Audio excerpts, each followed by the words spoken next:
तो आप सभी पेन कॉपी थोड़ा सा ले लें, जो जो प्रश्न आपको समझ में आते हैं उसका हल करते जाए, उत्तर देते जाए और अपनी तैयारी को आंकते चले जाए। तो चलिए सभी लोग अब रेडी हो जाइए और एक कंफर्म मैसेज करके यस रेडी, और उसके हिसाब से हम लोग यहाँ पर इस प्रश्नों की शुरुआत करें। पहले प्रश्न को एक थ्योरेटिकल अप्रोच में दिया गया है, कॉन्सेप्ट के बिहाफ पर। इसने लिखा है विषम संख्या तथा सम संख्याओं का योग क्या होगा।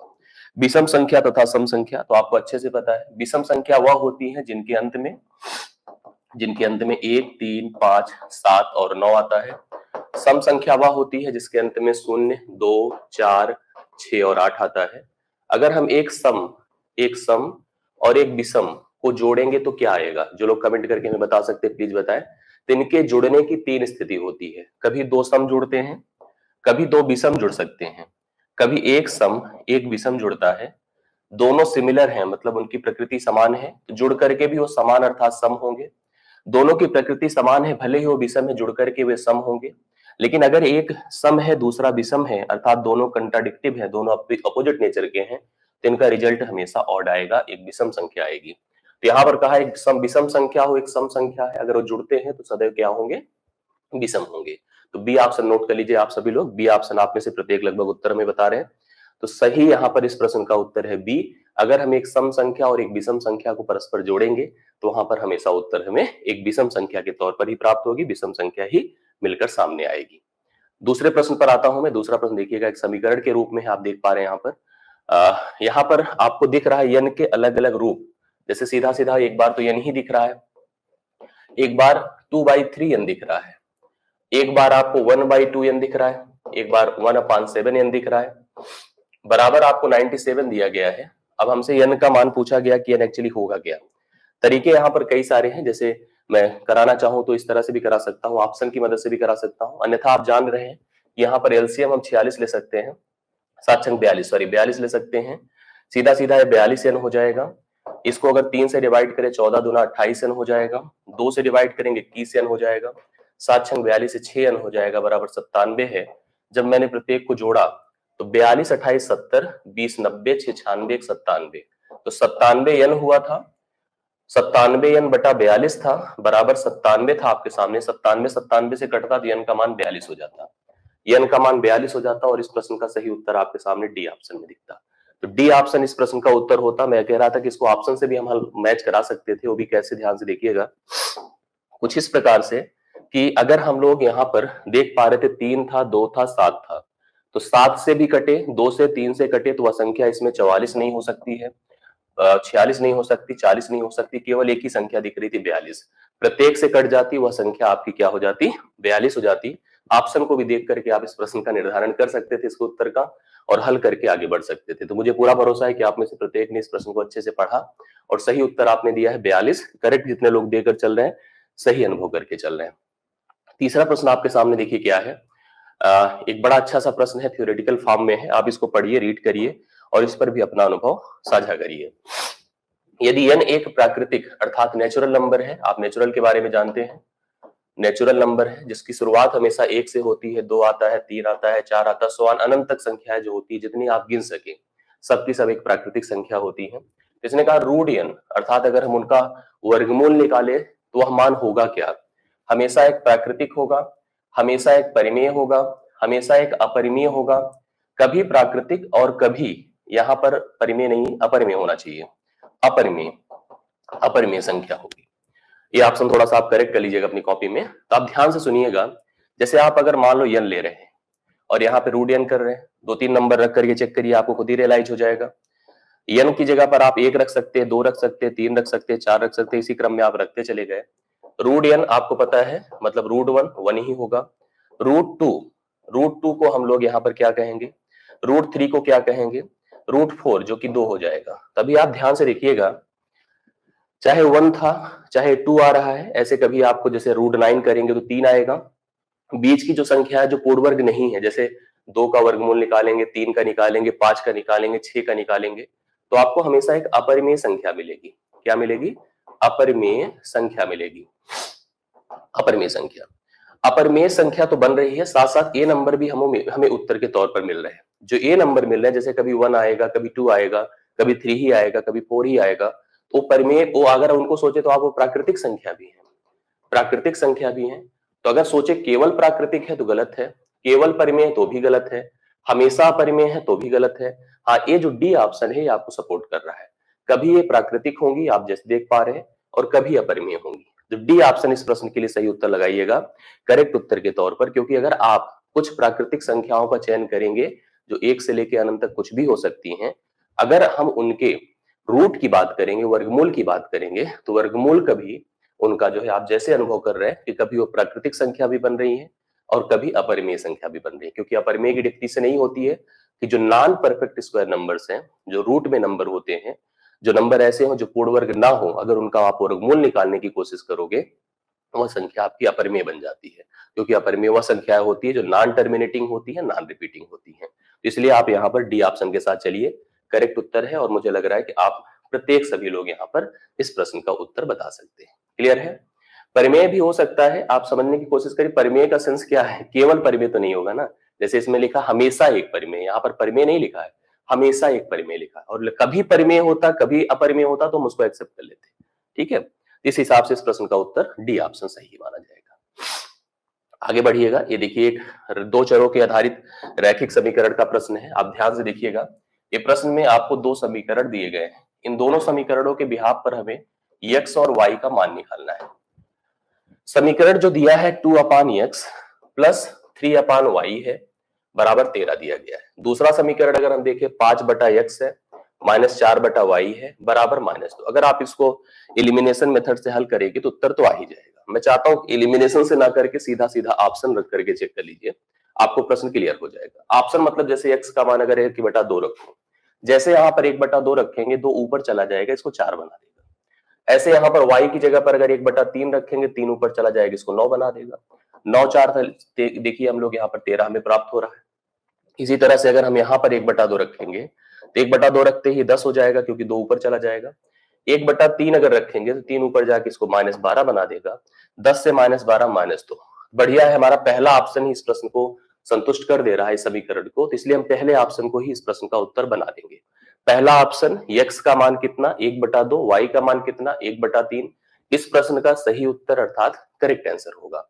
बाकी आप एलिमिनेशन से करना चाहते हैं तो बिल्कुल कर सकते थे, बराबर किसी को कर लेते, गुणा करके दोनों पक्षों में आप जानते ही हैं, उसके हिसाब से भी x y का मान हम लोग जनरेट कर सकते थे। बट ये सही रहता है कि आप ऑप्शन रख करके जल्दी जल्दी एग्जाम में हल कर लें, वो ज्यादा बेस्ट और परफेक्ट आपको सही उत्तर दे पाता है। तो पहला ऑप्शन आपने देखा कि करेक्ट हल है, सही उत्तर है, इस प्रश्न के लिए सही हल माना जाएगा। चलिए 5वें नंबर पर सब लोग पहुंचते हैं अभी, और आराम से करते चलिए, कोई किसी तरह का कोई कंफ्यूजन डर नहीं है, हम लोग बहुत इजीली सभी प्रश्न का उत्तर देते चले जाएंगे। इसी कड़ी में आपके सामने फिर से एक समीकरण है। देखिए इसने कहा है कि 1/x+4 है, 1/x+4 है, -1/x-7 है बराबर 11/30 है। अब इसने हमसे कहा कि x का मान -4 और 7 के मूल, मतलब इसको हमें जैसे हल करना है, और हल करके इसको रूट, अगर आप इसको प्रॉपर समीकरण बनाएंगे तो एक द्विघात समीकरण बन जाएगा। द्विघात समीकरण को आप सही तरह से सोचो तो उसके फैक्टर के हिसाब से या रूल के हिसाब से हल करेंगे तो प्रॉपर समस्या तो होनी है।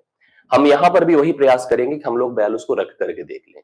जैसे आपने रखने की कोशिश करी, मैं आपको दिखाता हूं तो आपको अनुभव होगा अच्छे से, और आप रखते चले जाइए। जैसे मान लीजिए यहाँ पर आप 2 रखेंगे, यहाँ पर देख पा रहे हैं, क्योंकि आपको पता है कि 2 अलग अलग मान है, ये 2 मान है, मतलब पहला भी संतुष्ट हो करे दूसरा भी संतुष्ट करे। याद रखिएगा इस चीज को, पहला भी सेटिस्फाई करे और दूसरा भी सेटिस्फाई करे, तो इन दोनों को हमें ध्यान से यहाँ पर रखते हुए चलना है। 2 रखा तो भैया 1/6 हो जाएगा, माइनस अगर 2 रखेंगे तो यहाँ पर -2 -5 -7 तो +5 हो जाएगा। +5 होगा, जैसे हम इसको जोड़ेंगे 6 5 11/30। चलिए एक तो संतुष्ट कर रहा है, क्या दूसरा भी संतुष्ट कर रहा है? -1 रख के मैंने कोशिश करी, -1 रख करके मैंने सोचा तो यहाँ पर कितना हो जाएगा 1/3 हो जाएगा। आप देख पा रहे हैं -1+4, और यहाँ पर +1/8 हो जाएगा, जो संतुष्ट नहीं कर पाएगा। मतलब पहला ऑप्शन हमने खत्म कर दिया। लेकिन इसमें एक बात ध्यान से रखिएगा, 2 हमारा सपोर्ट हमको कर रहा है, 2 सपोर्ट कर रहा है, -1 की वजह से हमने इसको रूट नहीं माना। 2 और कहाँ अवेलेबल है? केवल इसमें अवेलेबल है। तो मेरा पूरा अटेंशन अब इसी पर है, क्योंकि हम 2 को चेक नहीं करेंगे, 2 तो संतुष्ट कर चुका है, पहले 2 संतुष्ट कर चुका है, 2 यहां से हमने क्लियर किया था, बस हमको चेक करना है केवल 1 से। अगर 1 हो जाता तो इसी बी को सही उत्तर बना देते। मैंने 1 रखने की कोशिश करी, 1 रखते ही देखिए क्या होगा, 1/5 होगा, माइनस आप ध्यान से देखिएगा यहाँ पर कितना हो जाएगा, यहाँ पर माइनस माइनस जैसे एक रखेंगे तो आपको क्लियर है कि यह मान यहाँ पर प्लस हो जाएगा और 1 - 6 आपका +6 हो जाएगा। 6 × 5 = 11/30 यहाँ पर भी उत्तर आपको मिल रहा है। तो आपको 1 और 2 इस प्रश्न के लिए सही हल मिलेगा, जो कि रखने से क्लियर हो जा रहा है। तो रख करके आप ऐसे प्रश्नों का उत्तर दे सकते हैं बिना किसी डाउट के। जैसे 2 ने संतुष्ट किया था, आप देख रहे थे। 2 के बाद हम -1 पर जब कंफ्यूज थे तो हमें क्लियर था कि 2 जहां होगा वही उत्तर इसका होगा, लेकिन डाउट बन सकता था क्योंकि 2 जगहों पे दे सकता था, लेकिन एक ही जगह पे दिया था, तो इसलिए हम यहाँ पर तो पूरी तरह से श्योर हो चुके थे कि यही उत्तर बी ऑप्शन इसका होना चाहिए। और हम लोगों ने बाकी एक को भी रख करके संतुष्ट करा लिया, तो इसलिए हम मान रहे हैं बी ऑप्शन करेक्ट उत्तर है इस प्रश्न का।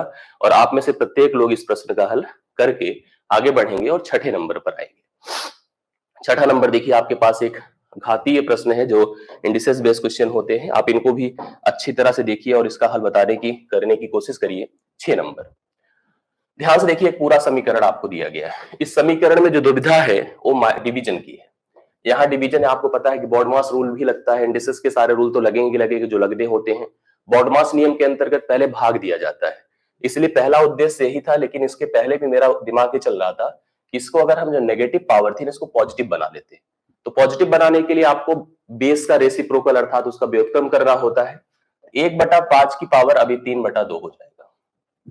लेकिन आपको ये भी पता है कि भाग अगर हटाना चाहते हैं तो इसकी जगह गुणा लगाना चाहते हैं, तो हम इसको पलट कर फिर ले जाते हैं, उल्टा फिर कर देते हैं, अर्थात 5 की पावर 3/2 से ही गुणा होगा। यहाँ पर अगर ऐसे ही सोचते शुरू में ही, इसको अगर हम प्लस बना दे, इसको भाग को गुणा बना दे, तो सारा काम हमारा मैनेज हो जाएगा। इधर देखिए 5 की पावर 3 है ही है, और भैया ये 5 की पावर 1 है, और इसकी बात किया जाए तो 5 की पावर 1/2 है। और आपको पता है कि अगर आधार समान होते हैं तो घातें जुड़ जाती है। 1 और 1/2 को जोड़ेंगे तो 5 की पावर 3/2 होगा। फिर हम देख रहे हैं सबके आधार बराबर है तो सबकी घातें जोड़ेंगे, तो जोड़िए 3/2 3/2, 1.5 कितना हुआ 3, 1.5 कितना हुआ 3, और 3 3 कितना होगा 6, 5 की पावर 6 हो गया। यहाँ पर 5 की पावर a+2 है।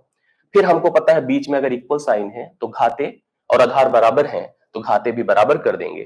a+2 बराबर 6 है तो a का मान 4 है। a का मान 4 है और पहला ही ऑप्शन इस प्रश्न का हल है। आप में से प्रत्येक इसको नोट कर सकते हैं। छोटा सा इंडिसेस का कॉन्सेप्ट है और थोड़ा सा दिमाग लगेगा तो मुझे लग रहा है आप सही उत्तर करके आएंगे, कहीं गलती नहीं होगी। बिल्कुल कॉन्सेप्ट और कॉन्फिडेंस यहाँ पर आपको इस प्रश्न का उत्तर दे देगा। A is the right solution, A is the right solution. समय व्यतीत नहीं कर रहा है किसी भी प्रकार से, आपका 1 मिनट भी इस समय बहुत उपयोगी है। 7वें नंबर पर मैं पहुंच रहा हूं। 7वां प्रश्न देखिएगा, आप देख रहे हैं यहाँ पर ज्योमेट्री का एक प्रश्न है। क्वेश्चन में क्या निर्देश दिए गए हैं उसको पढ़िए फिगर के माध्यम से। एक चित्र दिया गया है ABCD, उसमें क्या है, एक चक्रीय चतुर्भुज है। ABCD एक चक्रीय चतुर्भुज है जिसकी भुजा AD आप देख रहे हैं, यहाँ पर वृत्त का व्यास भी है। ये व्यास इसलिए है, आप ध्यान से देखो, इसलिए है क्योंकि यह वृत्त के केंद्र से होके जा रही है, वृत्त के केंद्र से होके जा रही है। और अगर हम लोग यहाँ पर बात कभी भी करते हैं व्यास की, तो व्यास अगर हमें किसी वृत्त में दिया तो बहुत इंफॉर्मेशन दे देता है। साथ साथ हमें अनुभव कर रहे हैं कि चतुर्भुज जो है हमारा चक्रीय है। कैसा है, चक्रीय है। चक्रीय इसलिए है क्योंकि इसके सभी शीर्ष बिंदु वृत्त की सतह पर स्थित है। जिसका हो जाए प्लीज उत्तर दीजिए, आप लोग जो कर पा रहे हैं उत्तर देते चलिएगा, पढ़ते जाइए। कहा है कि जिसकी भुजा AD वृत्त का व्यास है और बिंदु O वृत्त का केंद्र है, बिल्कुल सीधी सी बात है, तथा OCD बराबर 50 है, डिग्री देखिए 50 है। आपको पता है केंद्र से सतह को मिलाने वाली रेखाएं वृत्त की त्रिज्या होती है और परस्पर बराबर होती है। जैसे वो बराबर होती हैं तुरंत वो एक समद्विबाहु त्रिभुज का निर्माण करती है। समद्विबाहु त्रिभुज में जो समान भुजाएं होती हैं उसके विपरीत कोण भी बराबर होते हैं। ये 50 डिग्री ये भी हो जाएगा। अब ये कोण अगर 50 डिग्री इसने जो हमसे पूछा ABC की माप अर्थात इस कोण की वैल्यू पूछ रहा है, तो आपको अच्छे से जानकारी है कोई चतुर्भुज अगर चक्रीय है तो उसके विपरीत कोणों का जोड़ 180 अंश के बराबर होता है। ए अगर 50 है तो इसको निकालने के लिए आप 180 से 50 घटा दीजिए, 130 डिग्री इस वैल्यू को हम लोग यहाँ पर इस प्रश्न का उत्तर बना सकते हैं। तो ए ऑप्शन इस प्रश्न का उत्तर है 130 डिग्री। और आप प्रत्येक लोगों ने सही उत्तर बता दिया। कितना है, 130 डिग्री राइट सोल्यूशन है, इस प्रश्न के लिए सही हल माना जाएगा। मुझे पूरा भरोसा है कि आपने प्रत्येक ने समझा है। 7वें के बाद हम पढ़ रहे हैं 8वें पर। 8वां देखिएगा इसी प्रकार का एक प्रश्न है, ये भी अच्छा सा क्वेश्चन है, आप ध्यान से देखिएगा। ये हमारे पास चित्र जो दिया है इसमें सबसे पहली जानकारी इनकी है कि AB जो है समांतर है CD के। ये दोनों रेखाएं समांतर है। समांतर की कई स्थितियां होती है, आपको पता है कि अल्टरनेट इंटीरियर, जो एकांतर अंतःकोण होते हैं बराबर होते हैं। अर्थात अगर ये 36 है तो y बराबर भी 36 होगा। एकांतर अंतःकोण बराबर होते हैं, ये हमको जानकारी है।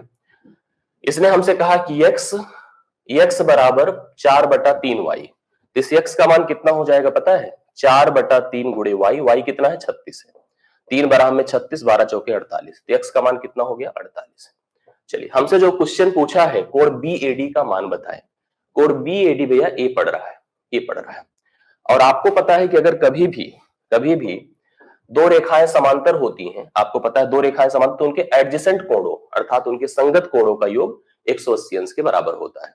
अगर एडजेसेंट 180, भाई देखो अगर ए पूरा मिलकर के जितना है उतना इधर भी, हम लोग यहाँ पर जैसे इसके हिसाब से सोच रहे थे ऐसे इसको भी सोचते। तो एडजेसेंट अगर हमारे पास यहाँ पर 180 अंश के बराबर है, इन दोनों को जोड़ने से, इन दोनों को जोड़कर देखिए कितना हो रहा है, x प्लस वाई जो हो रहा है, भाई इधर भी तो आपको वही चीज अचीव होगा। 8 6 14, 4 3 7 1 8, 84 डिग्री। तो आपको इसका मान निकालने के लिए 180 से 84 घटा देना होगा। 10 से 4 6 होता है, 17 से 8 9 होता है। 96 डिग्री इस प्रश्न का उत्तर होगा, जो कि पहले ही ऑप्शन में आपको दिया। पहला ऑप्शन इस प्रश्न का सही उत्तर है, 96 डिग्री। आपको पता है कि एडजेसेंट जो कोण होते हैं, संगत जिसको कहते हैं, आसन्न कहते हैं, वो आपके जुड़ करके किसी भी दो समांतर रेखाओं के बीच में जो कोण बनता है वो आपका 180 डिग्री के बराबर होता है। इसको को-इंटीरियर भी कहते हैं, बेसिकली अंतःकोण भी कहते हैं। इसके हिसाब से अंतःकोण 180 थे, तो उस हिसाब से उत्तर आपका 96 बनकर आ रहा है, और मुझे पूरा भरोसा है कि आपने सही समझा होगा। आगे मैं बढ़ता हूं, एक एक कंफर्म करते चलिए सभी लोग, कोई कंफ्यूजन डाउट ना रह जाए। आज की परीक्षा का सवाल है, आप सभी लोग जो है यहां पर पढ़ते हैं इस प्रश्न को ध्यान से देखिए। क्वेश्चन क्या दिया है, निम्नलिखित बारंबारता, ये फ्रीक्वेंसी डिस्ट्रीब्यूशन है, मतलब पद दिए गए हैं और बारंबारता दी गई है। कब बहुलक अर्थात हमसे बारंबारता बंटन है, हाँ बहुलक अर्थात मोड पूछ रहा है। आपकी जानकारी के लिए बता दूं, किसी समूह के मीन वैल्यू अर्थात उनके माध्य अर्थात उनके एकल मान को ज्ञात करने के 3 तरीके हैं। एक तो माध्य निकालना, मीन जिसको कहते हैं, जिसके अंतर्गत जो एवरेज का रूल होता है अंगणितीय माध्य करना, मतलब जोड़ करके संख्या से डिवाइड करना होता है। मीडियन होता है पोजिशनल एवरेज, पोजिशनल मतलब जो पोजीशंस के हिसाब से सबको अरेंज किया जाता है, उसमें जो बीच में होता है व्यक्ति वही माध्यिका कहलाता है। और मोड देखिए, मोड होता है प्रियोरिटी बेस, जिसकी उपयोगिता सर्वाधिक होती है वही मोड कहलाता है। जो सबसे ज्यादा बार अपीयर्ड होता है वही मोड कहलाता है। कहने का मतलब जिस ऑब्जर्वेशन की बारंबारता सर्वाधिक हो, जिस ऑब्जर्वेशन की बारंबारता सर्वाधिक हो वही आपका मोड है। तो मोड क्या हो गया? 24। गलती से 20 मत लिख दीजिएगा, 20 बारंबारता है। अब यहां पर सब में सर्वाधिक बारंबारता 20 थी, और 20 किसको केंद्रित कर रहा था? 24 को। तो हम कहेंगे 24 हमारा क्या है? यहाँ पर मोड है, और आप इस प्रश्न का उत्तर सही बता देते। कुछ लोग गलती से इसको 20 टिक कर देते हैं, उनको लगता है सर्वाधिक है। नहीं, इससे मतलब नहीं है। जो बारंबारता जिस वैल्यू को प्रेजेंट कर रहा है, निर्देशित कर रहा है, उसको हम अपना मोड मानेंगे। तो मोड हमारा क्या हो जाएगा भाई? 24 हो जाएगा। 10वां नंबर हमारे सामने होगा, ये देखिए प्रश्न है, प्रथम 25 प्राकृतिक संख्याओं के वर्गों का समांतर माध्य।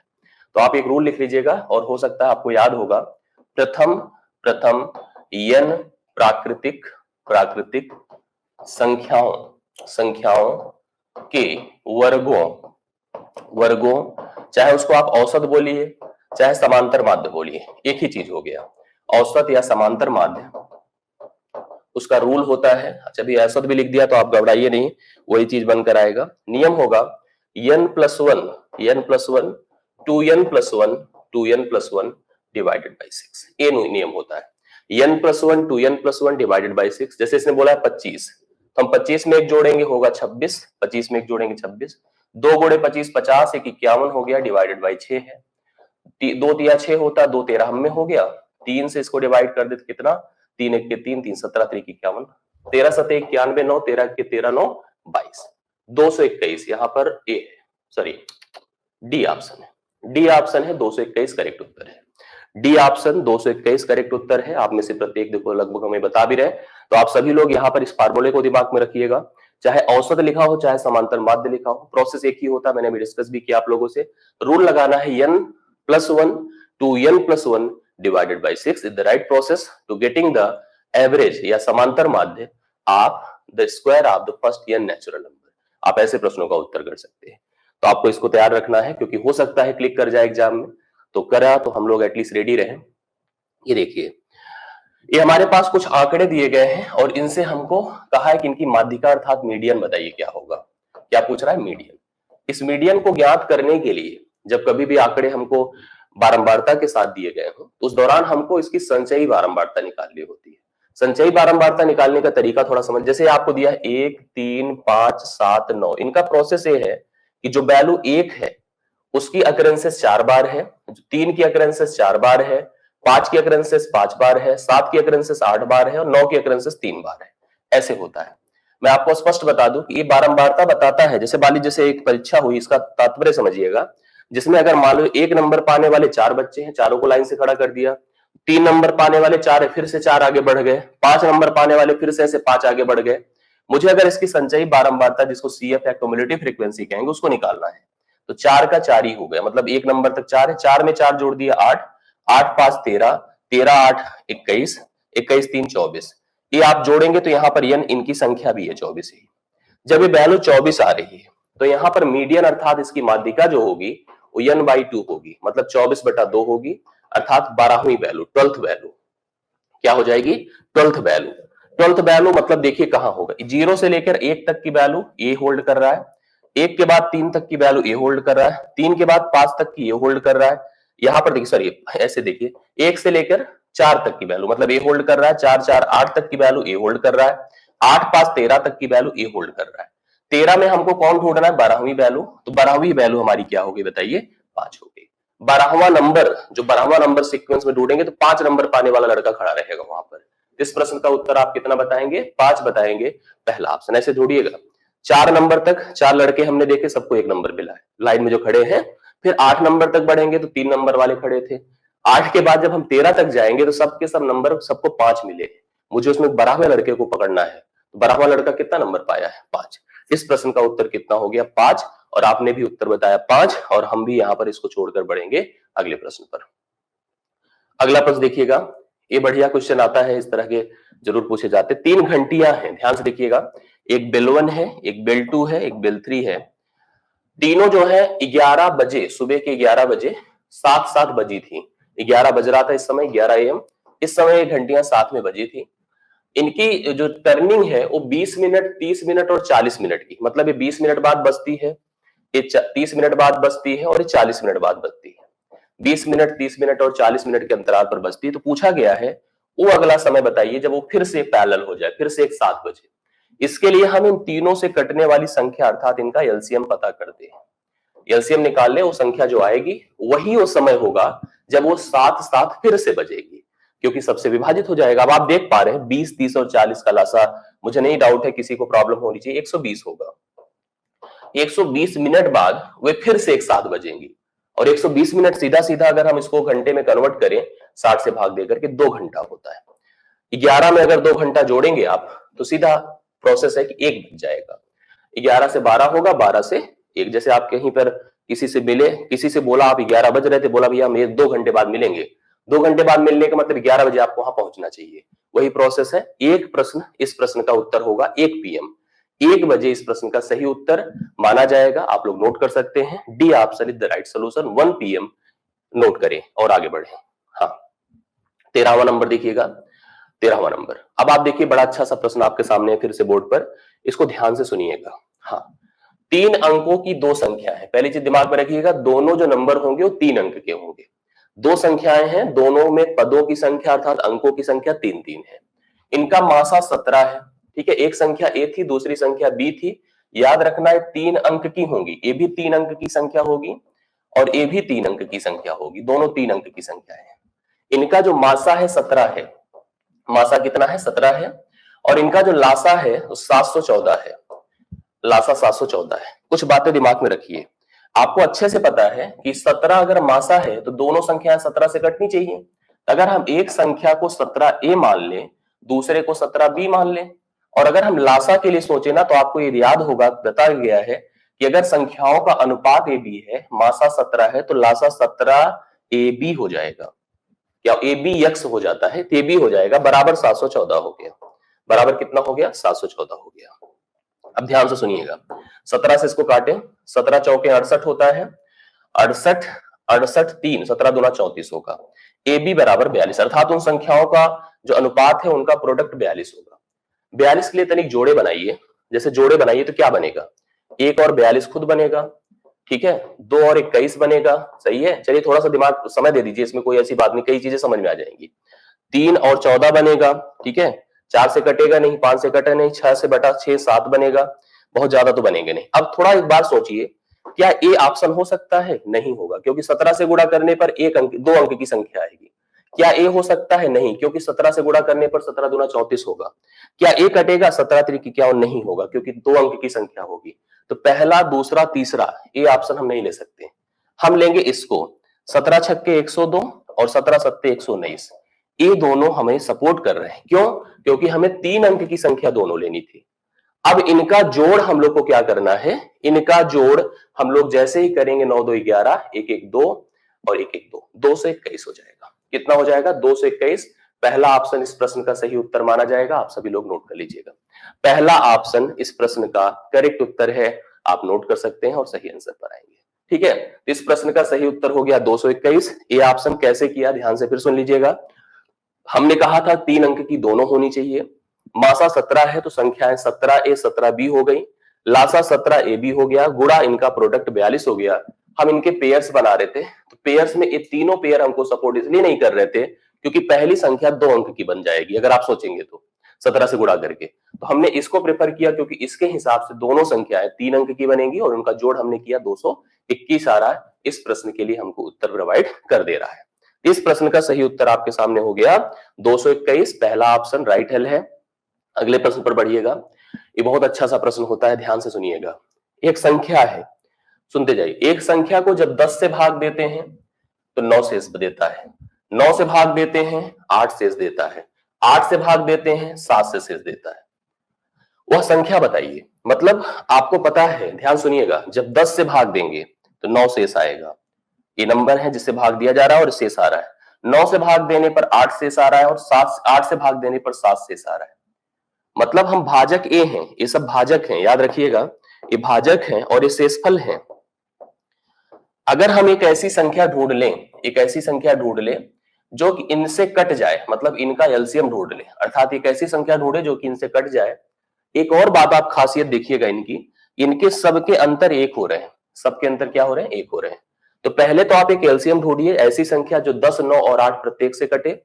उसमें से अगर आप एक घटा देंगे ना, एक घटा देने से अगर एक जोड़ देंगे तो सबका शेषफल एक हो जाएगा। सबका शेषफल एक, क्योंकि वह संख्या तो कट ही रही है, सबका शेषफल एक होगा।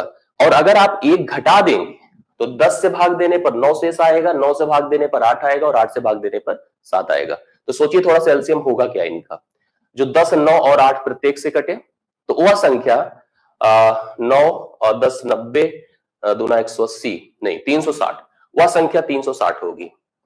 कितनी होगी? 360। अगर 360 हम रखेंगे वो संख्या, तो आपको क्या करना था, उसमें एक घटा देते हैं। एक घटा देने से 359 आएगा। कितना आएगा? 359। इस प्रश्न का सही हल देखिए पहले ही ऑप्शन में है। आपको अगर जैसे थोड़ा सा कॉन्सेप्ट क्लियर होता ना, तो आप ऐसे कर सकते थे, कहते कि ये जो संख्याएं दी गई एक एक घटी हैं, एक एक सबको जोड़ करके 9 8 और 10 की भाज्यता से चेक कर लेते। जैसे आप अगर सब में एक एक जोड़ दिए होते तो 360 हो जाता, तो 360 हो जाता, 1360 हो जाता, 1540 हो जाता, 1540 540 हो जाता। अब आप चेक करते कि वह 9 से कट रही है, 8 से कट रही है, 10 से कट रही है कि नहीं कट रही है। अगर कट रही है तो वही उत्तर बन जाती है। यहां पर फिलहाल उत्तर इस प्रश्न का क्या हो जाएगा? पहला ऑप्शन 359। आप भाग देकर के देख लीजिए, 10 से भाग देंगे तो भी 9 से इस फल आएगा, 9 से करने पर 8 आएगा, 8 से करने पर 7 आएगा। प्रोसेस ये है, उन संख्याओं का लासा निकालकर इन समान अंतर, जो यहां पर अंतर है समान, उसको घटा दीजिए, प्रश्न का उत्तर आपको मिल जाएगा। वह संख्या मिल जाएगी जिसके लिए हम परेशान थे, जिसको हम ढूंढ रहे थे। चलिए अब ईद आराम से करने वाला प्रश्न है, आप सभी लोग इसको पढ़िए और उत्तर बताइए। एक परीक्षा हुई, एक छात्र को 30% अंक प्राप्त हुआ, वह 25 नंबर से फेल हो गया। एक लड़का था जिसने इस परीक्षा को दिया और उसको 30% अंक मिले, वह क्या गिर गया? परीक्षा में 25 नंबर से फेल हो गया। दूसरा एक लड़का है जिसको उसी परीक्षा में दूसरे छात्र को 40% अंक मिला और वह उत्तीर्णांक से, जितना पास होने की आवश्यकता थी, उससे 25 नंबर ज्यादा मिल गया।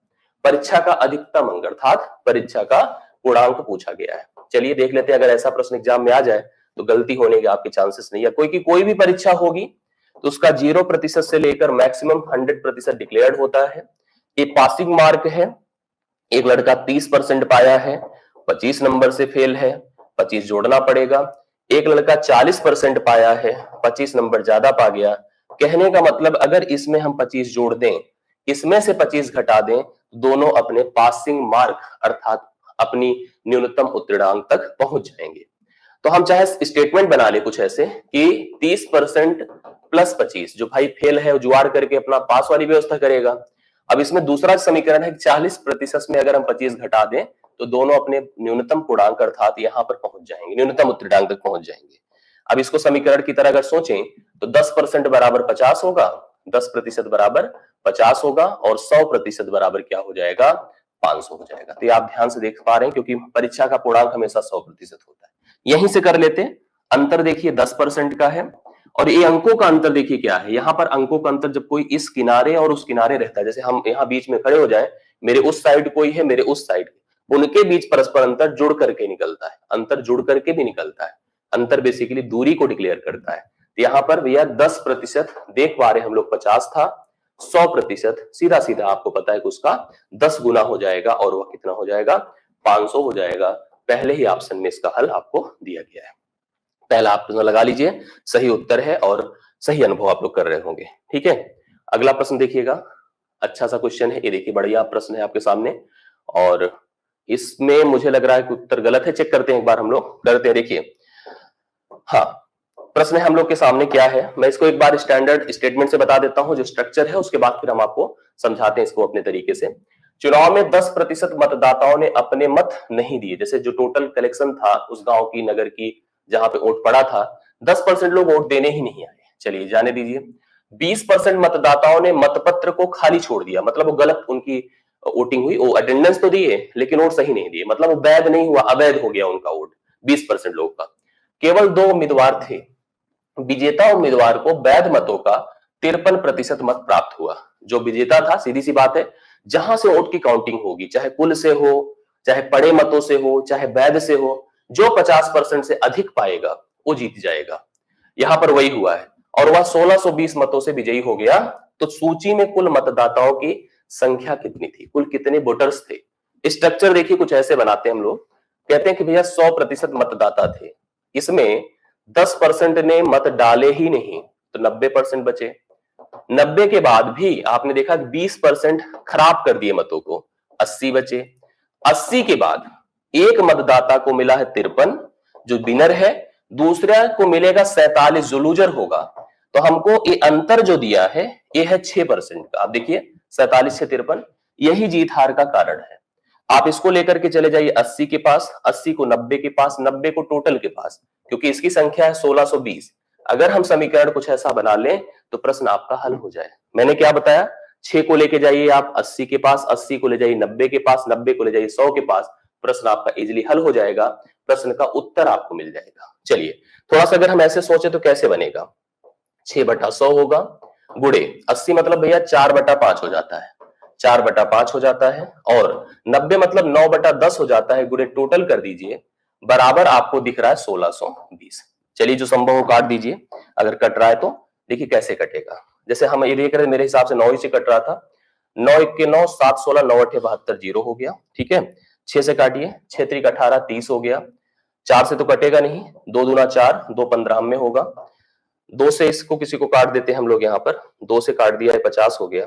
50 पंचे 250 के आगे हम 1 शून्य और बढ़ा देंगे, इसको 15 से गुणा किया, 15 शून्य 15 पचे 75, 15 दूना 30, 7 37 होगा। इसमें मैंने बताया शुरुआत में ऑप्शन है गलत, उत्तर आएगा 37,500। 37,500 इस प्रश्न का करेक्ट उत्तर होगा, जो टोटल मत होंगे। जिसने किया होगा अगर कॉपी में तो आप देख पा रहे हैं, हाँ 70 नहीं होगा, वो टोटल से देखा नहीं जाएगा। ठीक है, ऐसे नहीं होगा, 70 नहीं चलेगा। यहां पर देखिए ध्यान से, 100% में 10% ने अपना मत नहीं डाला और उसके बाद 20% मतदाताओं ने खाली छोड़ दिया, ये उसके बाद की स्थिति है। ये जैसे आप इस लाइन को नोट कर लीजिएगा, 10% ने अपने मत नहीं डाले और उसके बाद है बचे मतों में, ध्यान से नोट कर लीजिएगा, बचे मतों में से 20% मतदाताओं ने मतपत्र को खाली छोड़ दिया। इस प्रश्न का उत्तर कुछ इस प्रकार से होगा, 37,500 होगा। हाँ हाँ, तो आप लोग यहाँ पर 70, इसलिए देखिए 70 तब होता जब डायरेक्ट वहीं से कनेक्टेड होता। जैसे हम कहते हैं कि 100% थे, 10% इधर गए, 20% उधर गए, नहीं, यहाँ पर आप लाइन भी बल्कि चाहे तो बना लीजिएगा ऑप्शन के हिसाब से। जो मैं प्रश्न बनाया, प्रश्न ऐसे ही मैंने बनाया क्योंकि हमारे दिमाग में यही कंडीशंस थी। 10% मतदाताओं ने अपने मत नहीं डाले, बचे मतों में से 20% मतदाताओं ने मतपत्र को खाली छोड़ दिया, ठीक है। इसके बाद केवल 2 उम्मीदवार थे। आप ऐसे लाइन को लेकर चलिएगा तो प्रश्न आप सही कर पाएंगे। आप लिख लीजिए बल्कि कॉपी में जो प्रश्न मैं बोल रहा हूं, ऐसे ही जैसे मैं स्ट्रक्चर दे रहा हूं उस हिसाब से उत्तर इतना आएगा। इसको करने का दूसरा तरीका भी मैं बता देता हूं। मेरी वर्डिंग आप ध्यान से देखिएगा, आप कंफ्यूज मत रहिएगा इसको लेकर के कि हम क्या सोच रहे हैं, मैं जो बोल रहा हूं उसको सुनिए आप लोग ध्यान से। मैं जो बोल रहा हूं उसको ध्यान से सुनिएगा।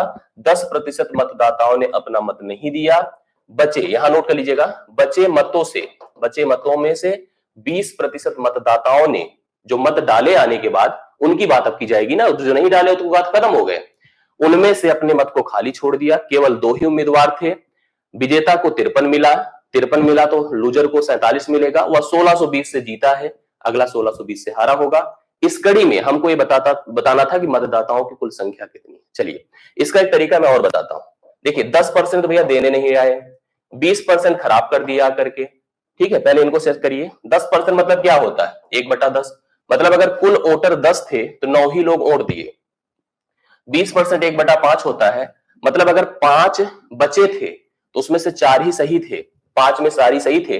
और ये जो 53 पाया है, अगला कितना पाया होगा, 47। तो हार जीत का कारण इसकी वजह से तो हुआ ना, 1620 ही तो अंतर है, वो है 6%। तो 6% होता है 3/50, मतलब 50 में से 3 वोट उसको दे दीजिए, 50 में से 3 वोट दे दीजिए। ये 1620 था, इसका मान हमको निकालना था। अभी जो प्रक्रिया हमने लगाई सेम आपको अप्लाई करनी है। जैसे 9 से काटा था, 9 1 के 9, 9 8 72, 0। हम यहाँ 3 से काट दे 60 हो जाएगा, फिर 4 से काट दे 15 हो जाएगा। इधर गुणा कर दें आप, 500 2500 हो गया, 2500 15 से गुणा कर दीजिए, 0 0 15 5 75, 15 दूना 30 7 37। जो मैंने बताया इसको नोट करें, यही प्रश्न का सही तरीका, और इस पे अपनी सहमति दें। क्लियर है कि नहीं है, एक बार कमेंट करके बताएं, मैं आप लोगों का कमेंट लेता हूं। हाँ बताएं। मैं जो बोल रहा हूं उसको तो आप समझे ना, मैंने जो बताया उसको तो समझ रहे हैं कि नहीं आप लोग। 70 का अच्छा नहीं लेंगे, हाँ नहीं, जो बताया है उसी पर प्रश्न आपको लेके चलना है, और यही प्रक्रिया है, इसी को मेरे दिमाग में रखना था मुझे, और इसी को मुझे कराना था, ठीक है, यही सही तरीका है। चलिए अभी जिसको नहीं समझ में आया एक बार और देखें, आपकी जिम्मेदारी बनती है, आप एक बार देखें, यही तरीका है। आगे बढ़ता हूं मैं अगले प्रश्न पर। अगले प्रश्न पर आए तो ये हम लोग 17 नंबर पर पहुंचेंगे। ये बढ़िया, देखिए एक प्रश्न है, यहां पर क्वेश्चन क्या दिया है, थोड़ा ध्यान से सुनिएगा। कहा है कि एक व्यक्ति के पास एक भूखंड है, जमीन है, 3 दलालों से होते हुए पहुंचती है, सॉरी, एक व्यक्ति के पास एक भूखंड, एक आदमी जमीन खरीदने जाता है, 3 दलालों के माध्यम से उसके पास वह जमीन पहुंचती है, मतलब 3 उसके अंदर मीडिएटर होते हैं, सब अपना अपना कमीशन काटते हैं। प्रत्येक दलाल ने 20% अपना लाभ कमाया, सबको 20% का कमीशन मिला प्रत्येक दलाल ने। यदि व्यक्ति ने रुपए 3,45,600 में वह जमीन खरीदी हो तो जमीन की वास्तविक कीमत क्या थी। मतलब हर लेवल पर 20% चीजें बढ़ जा रही थी। कैसे, आप सोचिए इसको हम कैसे स्ट्रक्चर बनाएं। 20% भैया बढ़ रहा था, जो कि 1/5 होता है। मतलब अगर सबसे पहला दलाल आया होगा तो उसने 5 को 6 बताया होगा, दूसरे दलाल ने भी आके 5 को 6 बताया, तीसरे दलाल ने भी आके 5 को 6 को बताया। मतलब हमको बढ़ बढ़ के मिली और 3,45,600 रुपए में मिली। इसका मूल्य हमको बताना था, इसका मूल्य बताना था। अब आप जो लोग बता दें, हाँ सतत नियम लग रहा है, सतत नियम बिल्कुल लग रहा है। आप सभी लोग हल करके बताइए इस प्रश्न का उत्तर क्या होगा। 6 से इसको डिवाइड कर दीजिए, 6 पंचे 30 होगा, 6 सते 42 होगा, 6 चार के 36 होगा, 0 0, फिर 6 से काट दीजिए, 6 नवा 54 होगा, 6 चार के 36, 0 0 हो गया, फिर 6 से काट दें, 6 के 6 1600 हो जाएगा। 5 पचे 25 पंचे 125 हो रहा है, 125 को आप 1600 से गुणा कर दें, 2 शून्य हो जाएगा, 16 पंचे 80, कैरी 8, 16 दूना 32, 8 40, कैरी 4, 16 4 20, 2 लाख। ये है प्रश्न का हल। ये इतनी कीमत थी उसकी, एक्चुअली इतनी कीमत थी, बट मिली कितनी, 1,45,600 रुपए ज्यादा में। दलालों के माध्यम से जब वो जमीन उसको जाके मिली, 1,45,600, जिसका एक्चुअल कीमत, एक्चुअल वैल्यू 2 लाख रुपए थी, वह 20-20% के 3 दलालों के थ्रू होते होते उसके पास 3,45,600 रुपए में पहुंची थी। और यही इस प्रश्न का सही हल होगा। आप सभी लोग नोट कर सकते हैं। ये क्लियर हो गया। यस, आगे बढ़ता हूं मैं, अगले प्रश्न पर आता हूं, ध्यान से देखिएगा। ये देखिए, बढ़िया अच्छा सा क्वेश्चन आपके सामने बोर्ड पर, पढ़िए क्या दिया है। एक व्यक्ति ने किसी निजी संगठन में, सुनिए, एक व्यक्ति ने किसी निजी संगठन में 5% वार्षिक साधारण ब्याज की दर पर कोई राशि उधार ली। एक संगठन से उसने 5% वार्षिक साधारण ब्याज की दर से उधार लिया। तो साधारण ब्याज की दर से व्यक्ति ने उधार लिया, ध्यान से देखिए, उधार लिया। तत्पश्चात उसने वही राशि किसी अन्य व्यक्ति को 10% वार्षिक चक्रवृद्धि ब्याज की दर पर दे दिया। यहां पर भी दलाली हो गई। आप देख पा रहे हैं, एक आदमी है जो बीच में है, उसने जाके किसी निजी संगठन से कुछ धन लिया, वहां पर जो लिया था वहां पर बहुत ही मिनिमम ब्याज दर थी, वो भी साधारण ब्याज के हिसाब से थी। और साधारण ब्याज में आप जानते हैं कि हर साल समान दर से, मतलब समान इंक्रीमेंट के बिहाफ पर ही ब्याज को कैलकुलेट किया जाता है। लेकिन ला करके उस आदमी ने कितना दिमाग लगाया, उसने 10% की वार्षिक चक्रवृद्धि ब्याज की दर से उसको किसी को दे दिया। 4 वर्ष बाद उसे 26,410 रुपए का लाभ हुआ। मैंने कहा ना कि वही मीडिएशन वाली स्थिति यहां पर भी बन रही है। उस व्यक्ति ने कितनी राशि उधार ली थी भैया, देखो, एक है साधारण ब्याज और एक होगी चक्रवृद्धि ब्याज। जो लिया है उसने साधारण ब्याज के हिसाब से 4 वर्ष तक अगर सोचेगा तो 20% उसे चुकता करना था। लेकिन अगर चक्रवृद्धि ब्याज के हिसाब से सोचे तो उसे कितना मिलेगा, इसको सोचिए। देखिए, 10% की दर से उसने उधार दिया है, तो 10% मतलब होता है 1/10। तो 10 से बनेगा 11, 10 से बनेगा 11, 10 से बनेगा 11, 10 से बनेगा 11। 4 बार की बात है, सतत प्रक्रिया लगा रहा हूं। 11 का घन तो आपको क्लियर होगा 1331, गुणे 11 कर दें। तो गुणे कर देने से देखिए, मैं इसको यहां लिखूंगा 11 वाला मैं यहां लिखूंगा, 10 वाला यहां लिखूंगा। चलिए, नीचे लिखने पे आपको समझ में नहीं आएगा। 11 के 11 हुआ, 11 3 33, एक 34 कैरी 3 हुआ, 11 3 33, 3 36 कैरी 3 हुआ, 11 3 14 हुआ। और ये आपका इसके बाद कितने जीरो है, इतने। अगर हम इसमें इंक्रीज देखना चाहते हैं, प्रतिशत देखना चाहते हैं, तो इसको 100 बनाएं, अर्थात 2 अंकों पर दशमलव लगाएं, इसमें भी लगेगा। तो आप अगर देख पा रहे 46.41% की वृद्धि, अर्थात इतना ब्याज मिलेगा। इतना ब्याज उसको मिला और इतना ब्याज उसने दिया। इनका अंतर सोचो, अंतर जो होगा 20 और 46.41 मतलब 26.41% का, इतने प्रतिशत का अंतर है। और इसका मान देखिए कितना दिया है, 26,410 रुपए दिया है। हमको पैसा बताना है 100% क्या होगा। इसको हल कर सकते हैं आप लोग, उत्तर बता ही दिए होंगे। जिसका जिसका हो चुका है वो बता दें हमें। देखिए, सबसे पहले भैया दशमलव हटा दें, दशमलव हटा दें। दशमलव हटाते ही यहां पर जो 100% था उसके सामने 2 जीरो बढ़ जाएंगे। ये 10 बार जाएगा, 10 इससे गुणा कर दी, 10,000 से 1 लाख रुपए आ जाएगा। उसने 1 लाख रुपए उधार लिया था। ये देखिए, निजी संगठन से उसने कितना पैसा उधार लिया था, 1 लाख रुपए उधार लिया था। करेक्ट उत्तर आपको बी ऑप्शन में नजर आ रहा है। क्या सहमत हैं आप लोग? बिल्कुल होने चाहिए। उसने 5% की दर से उधार लिया था, लेकिन साधारण ब्याज के मोड पर, तो 20% की जिम्मेदारी लायबिलिटी उसकी थी। 10% की दर से उसने उधार दिया चक्रवृद्धि ब्याज की दर से, उसको जो रिसीव होगा वो होगा 46.41%। 46.41 और 20 में डिफरेंस है 26.41। और हम कंपेयर कर रहे थे, देखिए सीधा सीधा इससे रिलेट कर रहा था। तो 1 लाख रुपए की देनदारी थी उसकी, 1 लाख रुपए उसने उधार लिया था। इस प्रश्न का उत्तर आपको कितने में मिला, बी ऑप्शन में दिख रहा है। तो बी ऑप्शन आप नोट कर ले और बढ़ जाए अगले प्रश्न पर। हम आगे भैया 19 पर। 19 देख लीजिए क्या है आपके सामने, बड़ा अच्छा सा प्रश्न है, पढ़िए और इसका उत्तर सभी लोग देने की कोशिश करिए। क्या है प्रश्न, देखिए, एक बेलन है का संपूर्ण पृष्ठ का क्षेत्रफल, बेलन आप समझ रहे हैं, देखिए ये होता है बेलन। बेलन में आपको पता है कि इसकी अपनी रेडियस अर्थात त्रिज्या और इसकी ऊंचाई होती है। रेडियस आर होती है, त्रिज्या ऊंचाई एच होती है। एक गोला है, गोला आपने जाना है, ये गोला है। ये देखिए कि संपूर्ण पृष्ठ के क्षेत्रफल से 2 गुना है, मतलब जो इसका टोटल सरफेस एरिया है, इसके टोटल सरफेस एरिया का 2 गुना। अगर इसमें हम 2 से गुणा कर दें तो ये दोनों हो जाएंगे बराबर, ठीक है। यदि उनकी त्रिज्याएं समान है, रेडियस उनकी बराबर है, जो यहां आ रहे हैं वही यहां भी आ रहे हैं, तो चलिए इसका संपूर्ण पृष्ठ होता है 2 पाई आर एच प्लस आर। ये होता है कि नहीं? बिल्कुल होता है। और इसका क्या होता है बताएं, 4 पाई आर स्क्वायर, ये होता है। अब देखिए जो पॉसिबल कैंसिलेशन है, जैसे पाई पाई से कट रहा था, ठीक है, एक आर देखिए इस आर से खत्म हो रहा था, 2 दूना 4 हो रहा था। एच प्लस आर बराबर हमने देखा 2r है। एच प्लस आर बराबर आप देख पा रहे कितना है, एक सेकेंड, कितना हो रहा है यहां पर ध्यान से देखिएगा, 2 पाई आर एच प्लस आर। मैंने कहा जो बेलन का संपूर्ण पृष्ठ का क्षेत्रफल है गोले के पृष्ठ क्षेत्रफल से 2 गुना है। क्योंकि यह 2 गुना था तो हमने डबल इसमें कर दिया। अच्छा डबल तो हम किए नहीं, डबल भी कर दीजिए, 2 से मल्टीप्लाई कर दीजिए। तो यह आपके सामने अब कितना हो जाएगा, एच प्लस आर बराबर 4r हो जाएगा। अर्थात हम लिख सकते हैं एच बराबर 3r। एच क्या हो जाएगा, 3r हो जाएगा। भाई डबल करना था ना इसको, जैसे मैंने कहा था 2 इंटू टी ऐसे, तो 2 इंटू कर दिया तो 2 इंटू हम लोग कर देंगे, तो यहाँ पर एच प्लस आर बराबर 4r हो जाएगा। फिर आगे देखिए, बेलन तथा गोले के आयतनों का अनुपात बताइए। आयतन देख लीजिए दोनों का, आयतन इसका भी, बेलन का भी और गोले का भी, दोनों का हम देखते हैं।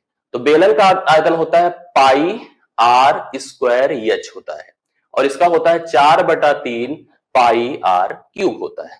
यही हम अनुपात बना लें, प्रश्न हल हो जाए हम लोग का। हालांकि पाई से कोई मतलब लेना देना है नहीं हम लोग का। एच की जगह पर हम 3r पुट करेंगे, आर स्क्वायर इंटू 3r, ये पुट किया, और यहां पर 4/3 है, आर क्यूब है। आर क्यूब देखिए, आर क्यूब को खत्म कर देगा, 3 तिया 9, 9:4 हो जाएगा। 9:4 ए ऑप्शन इस प्रश्न का हल है। 9:4 इस प्रश्न का सही उत्तर माना जाएगा। एक बार फिर से सुनिएगा, एक बेलन है, एक गोला है। कहा है बेलन का जो संपूर्ण पृष्ठ है गोले के संपूर्ण पृष्ठ का दुगुना है। दोनों की त्रिज्याएं समान है, तो दोनों की त्रिज्या समान है, तो बेलन के संपूर्ण पृष्ठ का फार्मूला क्या होता है, 2 पाई आर एच प्लस आर। इसका क्या होता है, 4 पाई आर स्क्वायर। इसमें डबल कर देंगे तो जाके दोनों परस्पर बराबर होंगे। यहां एच और आर के बीच एक संबंध आ गया, इसकी जो ऊंचाई है एच बराबर 3r हो जाएगी। कहा है दोनों के आयतनों का अनुपात बताइए, तो आयतन भी याद रख लीजिए फार्मूले में। बेलन का आयतन होता है पाई आर स्क्वायर एच, इसका आयतन होता है 4/3 पाई आर क्यूब। गोले का हमने क्या किया, बस एक ही चीज कि एच की जगह पर 3r पुट कर दिया, और जब संबंधित हमने किया समीकरण बना के, मतलब संबंध बना के, 9:4। अगर आप एक बार ध्यान से और देखेंगे तो चीज स्पष्ट हो जाएगी। भरोसा है कि क्लियर हुआ होगा। 9:4 पहला ऑप्शन इस प्रश्न के लिए सही हल है। नोट कर लें, करेक्ट उत्तर के तौर पर आपके सामने है। यस, ध्यान से देखेंगे तो जरूर क्लियर हो जाएगा। ठीक है, अब आगे देखिए, उसी टाइप का एक प्रश्न और है, तो इसको भी हल करेंगे तो काफी हद तक आपको अच्छा ही फील होगा। गोला और बेलन को ही संबंधित किया है। किसी गोले और किसी लंबवृत्तीय बेलन का आयतन समान है। अच्छा, वही जो अभी प्रश्न था, उसी प्रश्न में इसने कहा आयतन दोनों का बराबर है। गोला और बेलन की त्रिज्या क्रमशः 21, गोले की त्रिज्या 21 और बेलन की 14 है। देखिए, ये आपका गोला है, ये गोला है, और ये आपका बेलन है, ये आपका बेलन है। ये हम लोग थोड़ा सा दिमाग में इन सब चीजों को इसलिए प्लान करा देते क्योंकि क्लियर होना चाहिए आपको। अब इसने हमसे कहा था इनके जो वॉल्यूम है वो बराबर है, वॉल्यूम बराबर है। रेडियस इनकी सोचिए, इसने कहा 21 है और इसकी रेडियस है 14, इसकी ऊंचाई हमसे पूछ रहा है, तो चलिए निकाल देते हैं। फार्मूला क्या होता है, 4/3 अभी लिखाया मैंने, पाई आर क्यूब। आर क्यूब मतलब 21 गुणे 21 गुणे 21 बराबर, इसका आयतन क्या होता है, पाई आर स्क्वायर, आर मतलब 14 गुणे 14 गुणे एच। ये हमको फाइंड करना है, एच निकालना था, एच हमने अननोन कर दिया। इसी समीकरण को हल कर डालिए, हल करिए। सबसे पहले पाई को पाई से खत्म कर दीजिए। फिर देखिए, 7 दूना 14, 7 त्रिक 21, 7 दूना 14, 7 त्रिक 21। ठीक है, अभी देखिए और क्या हो रहा है, 4 देखिए 2 दूना 4 खत्म हो गया। अब एच हमको निकालना है, तो 3 3 से खत्म हो रहा है, 1 3 खत्म करेगा, 21 गुणे 3 कर दिए, 63 हो जाएगा। 63 हो जा रही ऊंचाई, 63 सेंटीमीटर ये ऊंचाई हो गई। थोड़ा सा जैसे कैलकुलेटिव रहिए, दिमाग सेट करे रहिए, एकाग्र रहिए, नियमों को अच्छी तरह से दिमाग में रखिए, प्रश्न में समस्या नहीं आएगी आपको करने में। बस इतना तो कॉन्फिडेंस हमें रहना ही होगा। इस तरह की बेसिक छोटी सी कैलकुलेशन को लेकर के आराम से आप इस प्रश्न का उत्तर बता सकते हैं। और प्रश्न का उत्तर आप देख पा रहे हैं कितना हो रहा है, 63 हो रहा है। 63 20 नंबर इस प्रश्न को कंप्लीट किया, 20 हो गए। अभी आगे 30 प्रश्न है। सबको अपनी एकाग्रता बना के रखनी है, अपना कम्युनिकेशन, कंसंट्रेशन और करने की प्रवृत्ति, क्योंकि आपके पास 1-1.5 घंटे का समय हमारे साथ आपको व्यतीत करना है, और आराम से करते चाहिए जिससे क्लियर होता चला जाए। मैं आता हूं 20 के बाद 21वें नंबर पर। और हाँ, एक चीज मैं आप लोगों को फिर कहूंगा कि अगर आपको समझ में आए तो चलिए पहले इसको देखिए, आप लोग जो है इसको ध्यान से देखिए। अगला प्रश्न हमारे सामने क्या है, अगला है, यदि ए अनुपात बी प्लस सी बराबर 3:9 है, सी अनुपात ए प्लस बी बराबर 10:14 है, तो बी अनुपात ए प्लस सी का मान बताइए क्या होगा। इसको थोड़ा सा जैसे दिमाग से लगाते हैं, मैं आपको बताता हूं। जैसे लिखा है पहला, देखिए a बटा बी प्लस सी बराबर, अगर सोचें तो 3 1 के 3 है, 3 3 9 है, 1:3 है। ठीक है। अगला प्रश्न देखिए सी अपान ए प्लस बी है, जो कि अगर सोचा जाए तो 2 पंचे 10 है, 2 सते 14 है, मतलब 5/7 है। हमको निकालना है बी अपान ए प्लस सी। बी अपान क्या निकालना है? ए प्लस सी। थोड़ा सा जैसे समीकरणों की बात किया जाए तो हम यहां पर क्या लिख सकते हैं? यहां पर लिख सकते हैं 3a बराबर बी प्लस सी, और यहां पर अगर सोचें आप लोग तो आप लिख सकते हैं 5a plus B, 5a plus B, या हम ऐसे लिख लेते हैं इसको, अगर सोचें तो हम इसको लिख सकते हैं 5a प्लस बी बराबर 7c। हम कुछ ऐसे लिख सकते हैं। आपको यहां पर इस प्रश्न को हल करने के लिए बस थोड़ा सा दिमाग लगाने की आवश्यकता है, थोड़ा सा दिमाग लगाने की आवश्यकता है। मतलब आपको क्या सोचना है मैं आपको वो बता रहा हूं। अगर उतना हम लोग कंसंट्रेट होकर के समझ जाएं तो चीजें हमारी काफी हद तक हमको क्लियर कर देगी। जैसे अगर हम लोग यहां पर एक ही पद में, जैसे हमें देख रहे थे कि यहां पर जो b अपान ए प्लस सी है, थोड़ा सा कैलकुलेटिव तो है ही है, हम सभी को अगर एक ही मान में कन्वर्ट कर लें तो प्रश्न हमारा इजीली हल हो जाएगा, आपको दिखेगा।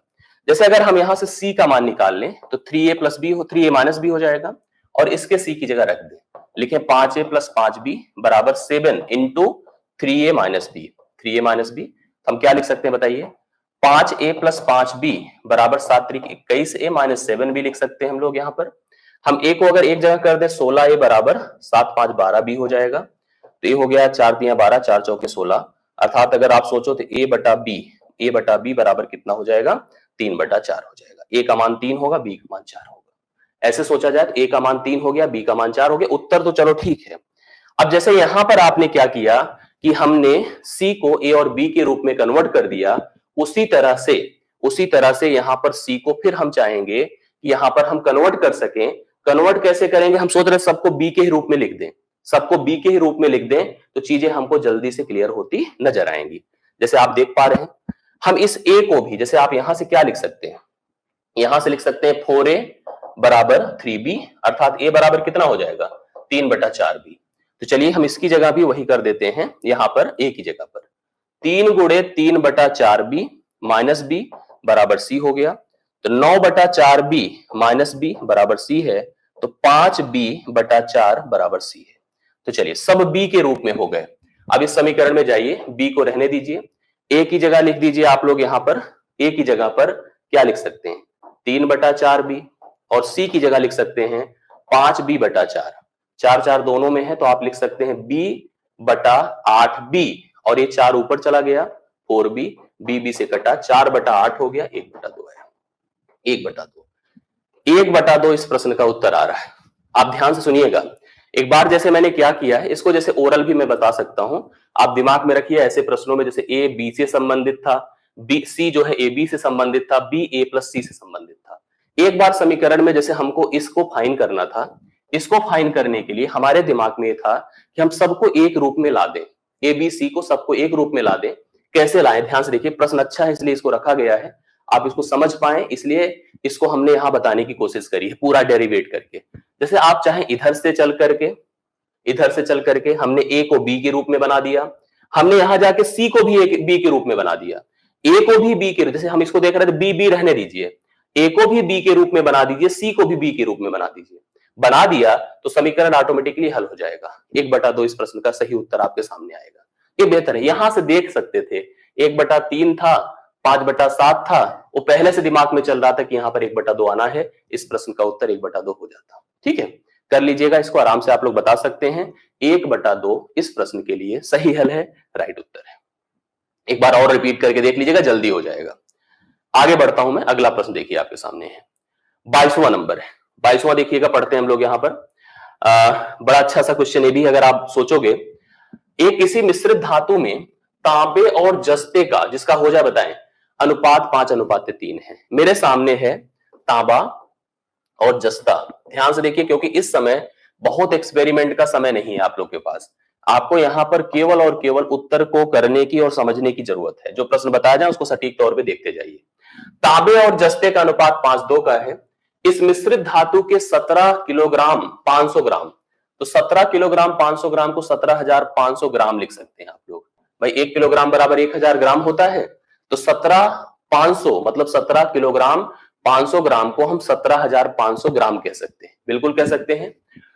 में हमसे बोला गया है 1.250 मतलब 1,250 ग्राम जस्ता मिला दिया गया, तो तांबे और जस्ते का अब अनुपात क्या होगा, इसको देखिए। चलिए, हाँ, इसको समझिए। सबसे पहले यहां पर आप देखिए एक टोटल अमाउंट है जिसका डिस्ट्रीब्यूशन इन दोनों के रूप में किया गया है। अगर हम इनके अनुपाती पदों को जोड़ दें तो होगा 7, 7 बराबर 17,500 है, 7 से डिवाइड करिए, 7 दूना 14, 7 पचे 35, 2500 होगा। 2500 को 2 से गुणा कर दें 5,000 ग्राम है, और ये 5,000 अगर है तो 5 से गुणा कर दीजिए 125, 12,500 ग्राम है। दोनों की मात्राएं निकल गई। अब इस दोनों की मात्राओं में भैया देखो यहां पर क्या है, इसमें अर्थात जस्ते में 1,250 ग्राम और मिलाया गया, 6,250 हो गया। ये 12,500 है।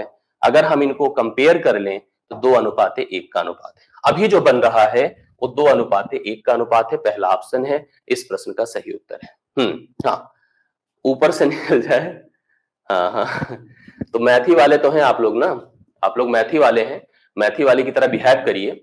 ऐसा क्यों सोच रहे हैं कि हम हर चीज का एक बहुत जो है 60 जीवन नहीं सेट होता है, कहीं ना कहीं आपको इफर्ट करना पड़ेगा।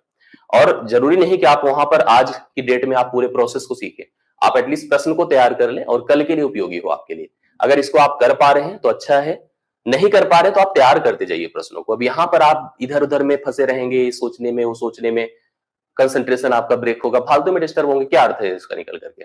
प्रश्न देखते जाइए, करते जाइए। जो कहीं थोड़ी बहुत चीजें आपको स्किप कर रही है उसको यहाँ से मैच कराते जाइए। कुछ चीजें आप अपनी कॉपी पे मैच करा सकते हैं। अपना फोकस ओरिएंटेशन यहाँ पे लगाएं। आपने देखा कि एक मात्रा थी 17,500 की, तांबे और जस्ते से बनी थी, 5:2 का अनुपात था। ठीक है, मैंने ब्रेक किया तो इसकी मात्रा इतनी, इसकी मात्रा इतनी आई। मैंने ग्राम में कन्वर्ट किया था, याद रखिएगा इस चीज को। फिर मैंने जस्ते में भैया 1,250 ग्राम इतना और मिलाया, 2:1 का संबंध आया। ये प्रश्न का सही उत्तर है, ये सही हल माना जाएगा। तो जो जीव विज्ञान देखिए हमसे कह रहे हैं हम इस चीज सर यहाँ मैथ की नहीं, जीव विज्ञान वाले हैं केवल मैथ को आज तैयार कर लें, ऐसे याद कर लें, एक तरह से इस प्रश्न को देख लें, इसका उत्तर देख लें, बस इतना ही करके बढ़ जाए वो सही है उनके लिए जो जीव विज्ञान वाले हैं। आज आप डिटेल में जाने की कोशिश मत करिए, हालांकि हम बता रहे हैं, लेकिन फिर भी करिए ऐसा कि ऐसा प्रश्न रेडी हो जिसमें आपको लगे कि हाँ डाउट आ रहा है, उसको बस ऐसे देख लीजिए। यही सही तरीका है, यही स्ट्रैटेजी है। आगे देखिए, अगले प्रश्न पर हम लोग हैं काम करने जा रहे हैं। इस प्रश्न को लेकर, किसी व्यक्ति की वर्तमान आयु उसके पुत्र की आयु की 4 गुना है। ये देखिए, ये फादर है और ये सन है। वर्तमान में पिता जो है बेटे का 4 गुना है। ठीक, पिता बेटे का 4 गुना है। कह रहा है कि 20 साल बाद, पढ़िए लाइन को, 20 साल बाद वह अपने बेटे का 2 गुना होगा। ये देखिए, ऐसे प्रश्न में हमसे पूछा गया है कि बेटे की वर्तमान उम्र, पुत्र की वर्तमान आयु बताइए। हम लोग यहां पर ऑप्शन को रख करके भी चेक कर सकते हैं, लेकिन कैसे? ऑप्शन को रखने से पहले एक थोड़ा सा कॉन्सेप्ट यहां पर हो सकता है आपको ऐसा प्रश्न डिजिट बदल करके आए, तो कैसे करेंगे? आपको ये ध्यान देना होता है कि ये जब ये गैप देखिए कितने का है, 20 साल को के, इनका डिफरेंस क्या मैच कर रहा है? इसमें तो डिफरेंस 0 हो रहा है, तो डिफरेंस बराबर बनाना पड़ता है। ऐसी दशाओं में डिफरेंस बराबर बनाना होता है। बराबर बनाने का तरीका मैं बताता हूं। इन दोनों का गैप कितना है? 1 का, इसमें आपको 1 से गुणा करना है, तो करने की जरूरत ही नहीं। इन दोनों का गैप कितना है? 3 का, इसमें 3 से गुणा कर दीजिए, दोनों में करिएगा। तो जो 2 1 था, अब ये 6 3 हो जाएगा। कितना हो जाएगा? 6 3, भाई 2 3 6, 1 2 3, 4 से 6 मतलब 2 की वृद्धि, 1 से 3 मतलब 2 की वृद्धि। चलिए कोई बात नहीं, अब हो गया हमारा काम। हम इस गैप को उठाएं, 20 साल। अनुपातिक गैप देखें, बेटे की तरफ फोकस्ड रहे। अनुपातिक गैप कितना है? 2 है। बेटे की वर्तमान आयु कितनी है बताइए? 1 है। अच्छा, तो बेटे की उम्र भैया 10 साल हो गई। कितनी हो गई? 10 साल। तो अभी ध्यान दीजिएगा, बेटा अभी 10 है तो पिताजी 40 होंगे। 20 साल बाद पिताजी 60 होंगे, बेटा जो है क्या हो जाएगा? 20 हो जाएगा। तो 20, अब देखिए यहां पर कितना हो जाएगा? 20 साल बाद 30 हो जाएगा, 30 दूना 60। करेक्ट है पहला ऑप्शन। बेटा अभी 10 है तो पिताजी कितने हैं? 40, 4 गुना। 20 साल बाद पिताजी हो गए 60 और बेटा हो गया 30, तो 30 दूना 60, 2:1। ओरल भी बता सकते थे, कोई जरूरत नहीं थी हमें ऐसे किसी मेथड की, किसी नियम की। ओरल बताया जा सकता था, लेकिन हर जगह नहीं। मैंने बताया ना, प्रोसेस करने की आवश्यकता है, सही से समझने की आवश्यकता होती है। प्रश्न अगला देखिए, किसी व्यापार में ए ने बी के निवेश का 3 गुना, कहने का अर्थ है कि ए ने जितना निवेश किया है बी का वो 3 गुना है। बी के 3 गुने समय, 2 गुने समय तक के लिए, जितना बी ने समय लगाया उसके 2 गुने समय तक के लिए निवेश किया। यदि वर्ष के अंत में 21,350 रुपए का लाभ हुआ तो दोनों के लाभांश का अंतर क्या होगा, दोनों को कितने लाभ मिले उसका डिफरेंस क्या है। कभी कोई व्यापार है और दो व्यापारी मतलब दो साझेदार हो, तो दोनों को मिलने वाला लाभ उनके निवेश पर निर्भर होता है। जैसे जैसे वो निवेश करेंगे उसी रिस्पेक्ट में उनको लाभ भी प्राप्त होगा। ऐसा नहीं कि दोनों बराबर बराबर बांटते जाएंगे। और जो निवेश निर्धारित करना है वो दो चीजों पर निर्भर करता है, एक समय और धन, समय और धन, इन दोनों के कॉम्बिनेशन पर निवेश निर्भर होता है। और निवेश का जो अनुपात होता है वो लाभ के अनुपात के बराबर होता है। जिस रिस्पेक्ट में आप वर्क करेंगे उसी रिस्पेक्ट में आप अचीव करेंगे। अब ऑब्जेक्टिव उद्देश्य यही है। दो व्यक्ति हैं, एक ए है दूसरा बी है। चलिए ध्यान से सुनिएगा। कहा ए ने बी के 3 गुना, ए ने बी का 3 गुना, बी के 2 गुने समय। अच्छा मान लो बी ने 1 रुपया निवेश किया था और 1 समय तक किया था, 1 रुपया निवेश किया था 1 समय तक, इसने इसका 3 गुना, इसके 2 गुने समय तक निवेश किया, तो इनके जो निवेश का अनुपात बनेगा 6:1 हो जाएगा। निवेश का अनुपात कितना हो गया, 6:1। समझ रहे हैं ना। इसने अगर 1 रुपया निवेश किया था तो इसने 3 किया, इसने अगर 1 समय तक किया था 1 वर्ष तक, इसने 2 किया, तो निवेश का अनुपात 6:1 होगा। यदि कुल लाभ 21,350 है तो अनुपाती पदों को जोड़ दे, 7 बराबर 21,350। हमसे पूछा उनके निवेश का अंतर, अंतर क्या होगा बताइए, 5 का मान निकालना है। 7 त्रिक 21, 7 पचे 35, 0, 5 से गुणा करे 0, 5 पचे 25, 2, 5 दिया 15, 15,250 आ रहा है ना। ए है, बी ऑप्शन 15,250 इस प्रश्न का सही हल है, सही उत्तर है, जो कि आपको बी ऑप्शन में दिख रहा है, तो नोट कर लें। निवेश कुल अमाउंट दे रहा था जो लाभ, और डिफरेंस आपने निकाला है अनुपाती पदों को डिक्लेयर करके। बहुत इजीली आपने उत्तर बता दिया। अब आगे बढ़ता हूं मैं, अगले प्रश्न पर आता हूं, 25 नंबर। ये देखिए बढ़िया सा क्वेश्चन एक दिया है। कहा है, ध्यान से सुनिएगा, ध्यान से देखते जाइएगा इस प्रश्न को भी। किसी संख्या को 119 से भाग देने पर 19 शेष बचता है, मतलब एक नंबर रहा होगा, उसको आपने 119 से भाग दिया होगा, 19 से भाग दिया होगा, कुछ बार गया होगा ना, और यहां पर 19 शेष बचा। इसी संख्या को यदि 17 से भाग दें, इसी संख्या को 17 से भाग दें तो शेष क्या बचेगा। अभी एक चेक किया हमने, इसी संख्या को 17 से, पहली चीज तो आप चेक करो कि यहां पर 17 सत्ते होता है कि नहीं, बिल्कुल कट जाता है। अब आपको केवल 19 ही फेस, भाई 17 सत्ते 19, 119 ये कटेगा, तो आपको इस 19 जो यहां पे रिमाइंडर आया है, बस इसी को आपको 17 से भाग देने की जरूरत है। 17 से भाग देंगे तो रिमाइंडर क्या आएगा, 17 के 17 2, 17 2 19 आ जाएगा। बी ऑप्शन इस प्रश्न का हल है। बी ऑप्शन आप में से प्रत्येक ने हमें बताया है, करेक्ट उत्तर है, सही हल है। और हम बी को छोड़कर अब बढ़ेंगे किस पर, बी नहीं 25 को छोड़कर 26 पर। ये देखिए 26 एक बड़ा अच्छा सा प्रश्न आपके सामने है, इसको ध्यान से सुनिएगा सब लोग। एक पैटर्न काम कर रहा है यहाँ पे, यहाँ पर पैटर्न देखिए कैसा है। कहा x बराबर a माइनस बी, y बराबर b माइनस सी, z बराबर c माइनस ए। एक बीजगणितीय व्यंजक है, तो x cube y cube z cube minus 3xyz का मान बताएं क्या होगा। मैंने एक चीज देखा, जब मेरे पास जो x था a माइनस बी था, y था b माइनस सी था, z था c माइनस ए था, मैंने थोड़ा सा इन लोगों को जब ऐड किया ना, तो आप ऐड करके देख लीजिए, a से कटेगा, b से, c से कट के 0 हो जाएगा।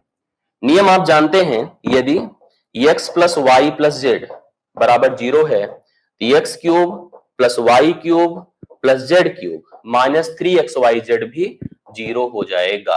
क्या हो जाएगा, 0 हो जाएगा, क्योंकि इसका संबंध होता है, इसका एक पैटर्न बनता है, यहां लिख दे रहा हूं, x plus y plus z, आगे बढ़िए, x square plus y square plus z square minus x y minus y z minus z x. हालांकि जब यही 0 हो रहा है तो पूरा पद ही उधर का RHS 0 हो जाएगा। तो डी ऑप्शन आपके इस प्रश्न का हल है, डी ऑप्शन प्रश्न का हल है, और आप सही उत्तर दे रहे हैं, अभी सही उत्तर दे रहे हैं, करेक्ट हल है डी ऑप्शन। तो ये मेरे ख्याल से सबको समझ में आ गया होगा। समझ में आ गया है कि नहीं आ गया है बताते चलिए, उत्तर करते चलिए, और अगर समझ में आता जाए तो वीडियो को लाइक भी करते चलिए। ये आपकी जिम्मेदारी होनी चाहिए, वीडियो को लाइक करते रहना चाहिए जब तक समझ में आए, नहीं आए तो आपकी अलग बात हो गई। ठीक, तो हम 26 नंबर कर चुके हैं और 27 नंबर पर हम पहुंचने जा रहे हैं। 27वां नंबर हमारे सामने है। अब हम लोग इसको देखिए, यहां पर मैं बताता हूं। इसने कहा के का पता लगाएं यदि दो समीकरण हैं, दोनों एक दूसरे पर, दो रेखाएं हैं, दोनों एक दूसरे पर लंबवत हैं। मेरी बात को ध्यान सुनिएगा। ये रेखा है पहली 2x माइनस 3y बराबर 11 है, दूसरी 3x प्लस के वाई बराबर -4 है, थोड़ा सा नियमों को जान लीजिए। यदि मेरे पास एक समीकरण है y is equal to m1 x plus c1, दूसरा है y is equal to m2 x plus c2, ये दो समीकरण है जो y is equal to mx plus c के रूप में है। ध्यान से सुनिएगा, यदि इसको मान लीजिए L1 कह रहे हैं, L2 कह रहे हैं, हमने कहा यदि L1 परपेंडिकुलर टू L2 मतलब दोनों एक दूसरे पर लंबवत हैं, तो आपको पता है कि m1 m2 is equal to -1 होता है, उनकी प्रवणताओं का गुणनफल -1 होता है। यदि एक और नियम लिख लीजिए, यदि L1 पैरेलल टू L2 मतलब दोनों समांतर हैं, तो आपको लिखना है m1 बराबर m2। इस दिशा में m1 बराबर क्या हो जाता है, m2 हो जाता है। हालांकि इसने हमसे कहा कि दोनों रेखाएं एक दूसरे के ऊपर लंबवत हैं, तो हमें किसका मान बताना है, k का पता बताना है, k का मान बताना है। सुनिए, लंबवत के लिए आपने अभी लिखा कि आपको प्रवणता निकालनी है, तो प्रवणता कैसे निकालेंगे? सुनिए, प्रवणता निकालने के लिए आपको इस रूप में लाना है y equal to mx plus c के रूप में, और आप यह ध्यान रखिएगा जो x का गुणांक होगा वही प्रवणता होगी, तो बहुत ज्यादा सोचने की आवश्यकता नहीं है। इसको उधर कर लिया, उधर जाएगा, ये हो जाएगा 2x, बाकी लिखने की बहुत आवश्यकता नहीं, मैं आपको स्पष्ट बता दूं, -11 होगा, y जब करेंगे तो 2/3 हो जाएगा, मतलब यहां से प्रवणता 2/3 आएगी। इसी तरह से इसको सोचिए, तो ky यही रहने दीजिए, इसको उधर भेज दीजिए, तो -3x -4 है, तो y बराबर -3/4x माइनस आगे k भी है, आप उससे हमसे मतलब ही नहीं है, हमसे इससे मतलब है। इसकी प्रवणता 2/3, इसकी प्रवणता -3/4, 2/3 गुणे -3/4 बराबर k होना चाहिए। तो आप देखिए 2 दूना 4 हो गया, और यहां पर सॉरी -1 होना चाहिए, मैं क्या लिख रहा हूं, ये लिखा मैंने, हमने लिखा ये 4 नहीं भैया, k है, ये k है, तो मैंने लिखा 2/3 गुणे -3/k बराबर -1 होना चाहिए, माइनस माइनस से कटा, 3 से कटा, k बराबर 2 हो जाएगा। k बराबर क्या हो जाएगा, 2, बी ऑप्शन। देखिए यहां पर k था ना, ये y का गुणांक क्या था, k था, तो हमने लिखा 2/3 गुणे -3/k बराबर आपका 1 है, -1 है, हमने हल किया तो k का मान हमें 2 मिल रहा है। सही उत्तर आपके सामने हो जाएगा। बहुत ज्यादा दिमाग मत सोचिए, देखिए ऐसे सोचा करिए, 3y उधर जाएगा और 3 से भाग होगा, तो 2/3 यहां से निकल कर आ रहा है ना, और यहां से सोचो कि y यही रहेगा, वो उधर जाएगा, तो -3/k हो जाएगा। इन दोनों का गुणनफल -1 होना चाहिए, समीकरण बन गया, उत्तर आपके सामने आ गया।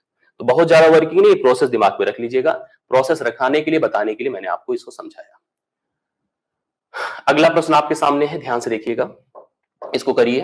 प्रश्न है 28 नंबर, बिंदु P खंड AB का मध्य बिंदु है, एक रेखा खंड है, A है और B है, P उसका मध्य बिंदु है, P the mid point, P का निर्देशांक 2,1 दिया है, ठीक, और इसने हमसे कहा है कि यदि B के निर्देशांक 11 और 5 है, 11 और 5 है, तो A का निर्देशांक हमको बताना है। तो x1 y1 है और ये xy है, नियम A होता है, और ये x2 y2 होता है।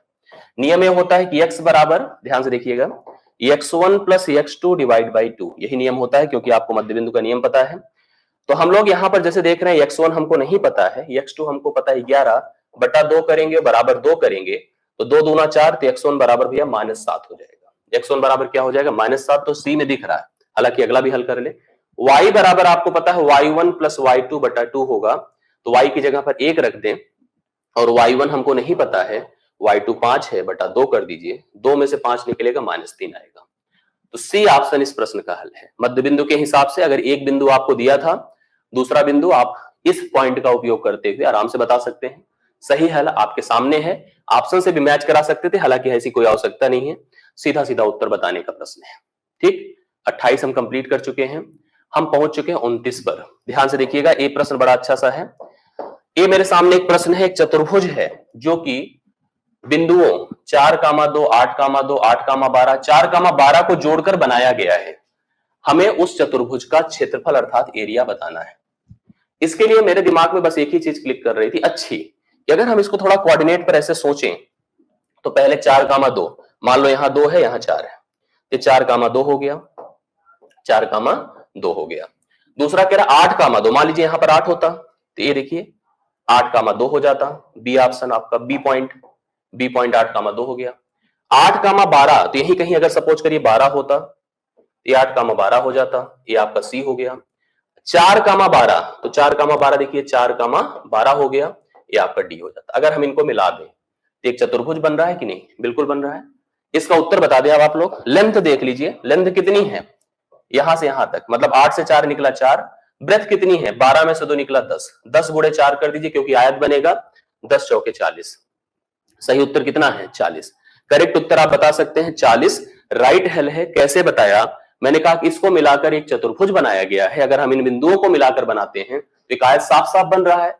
और आयत का क्षेत्रफल क्या होता है? लंबाई गुणे चौड़ाई। भाई देखो 8 से 4 निकला तो 4, और 12 से 2 निकला तो 10। 10 गुणे 4 कर दिया, उत्तर आपके सामने 40 है। और मुझे पूरा भरोसा है आपने प्रत्येक ने समझा। सही हल आपका 40 हो गया। हम 30वें प्रश्न पर पहुंच रहे हैं। 30वां देखिएगा आप लोग इसका उत्तर बताइएगा। निम्नलिखित बिंदुओं में से कौन सा बिंदु ऐसा है, बहुत आसान सा प्रश्न है, कौन सा बिंदु ऐसा है जो इस रेखा पर स्थित है? रेखा क्या है बताइए? 5x प्लस 4y बराबर 2। चलिए चेक कर लीजिए, इसमें रख करके ही चेक करना बेस्ट है। मान लीजिए मैंने -2 को रखा तो -5 -10 हो जाएगा, प्लस इसको मैं रख रहा हूं 3 चौके 12, तो भैया ये -2 आपका +2 हो रहा है। देखिए -2 रखा तो -10 हो गया, 4 तिया 12, 12 में से 10 निकलेगा 2 आएगा, 2 आ रहा है। तो पहला ऑप्शन सटीक है। क्यों? पहला ही हो रहा है ना? यस यस पहला ही हो रहा है। पहला ऑप्शन आप लोग स्वीकार कर रहे हैं, A is the right solution. A the right solution correct हल है और सही उत्तर आप लोगों ने बताया है। बिल्कुल ए को नोट कर लें और हम लोग जो है अब 30 के बाद 31वें नंबर पर आते हैं। समय देना वहां पे उचित नहीं है। ये देखिए पढ़िए इसको, तो बहुत ओरल आप लोग तुरंत बता दीजिए। हमें जल्दी से प्लीज सभी का कमेंट आना चाहिए। इसका उत्तर क्या होगा? एक डिब्बे में एक डिब्बा है जिसमें 5 लाल हैं, 5 रेड हैं, 8 सफेद हैं, 8 व्हाइट हैं और 4 हरी हैं, ग्रीन हैं, गेंदे हैं, कंचे हैं। देखिए अब कंचों की शेप साइज सेम होती है, आप उसको हाथ डालकर चेक करेंगे तो कलर नहीं जस्टिफाई कर पाएंगे। डिब्बे में से एक कंचा यादृच्छिक मतलब ऐसे हाथ डाल के निकाला जा रहा है। इसकी क्या प्रायिकता है कि निकाला गया कंचा हरा नहीं है? प्रायिकता आप जान रहे हैं, प्रायिकता का मान आपको पता है। किसी भी इवेंट की प्रायिकता उसके फेवरेबल और टोटल आउटकम्स के रेशियो से बनती है, और प्रायिकता का मान कभी भी 1 से बड़ा नहीं होता, 0 से छोटा नहीं होता। हम यहां पर ये चेक कर रहे थे टोटल कितनी थी? 5 8 13 4 17 थी। चलिए हरा ना हो, हरा ना हो तो बचे 2 कौन? 5 8 13, तो सही उत्तर 13/17 होगा। हरा ना हो तो सही उत्तर 13/17 होगा, डी ऑप्शन। कभी भी अच्छा इसको ऐसे भी सोच सकते थे, अगर हरे की प्रायिकता पूछी जाती तो 4/17 होता, क्योंकि हरा 4 है, टोटल 17 है, 4/17। अगर होने की प्रायिकता आ गई तो ना होने की प्रायिकता के लिए 1 से घटा दीजिए, 1 - 4/17 करते तब भी 13/17 आ जाता। तो उस दोनों हिसाब से आप उत्तर बता सकते थे। और आप में से कमेंट आपके सब बता रहे हैं कि नहीं आपने सही क्लियर किया है, इसको सही समझा है। इसको 32 नंबर पर पहुंचेंगे धीरे धीरे हम लोग। ये 32 नंबर पर आ गए हैं, हम लोग का प्रश्न पहुंचा है 32। देखिए 20 बल्ब है, 20 बल्ब है, समूह में से 4 बल्ब तो खराब हैं, 4 बल्ब खराब हैं।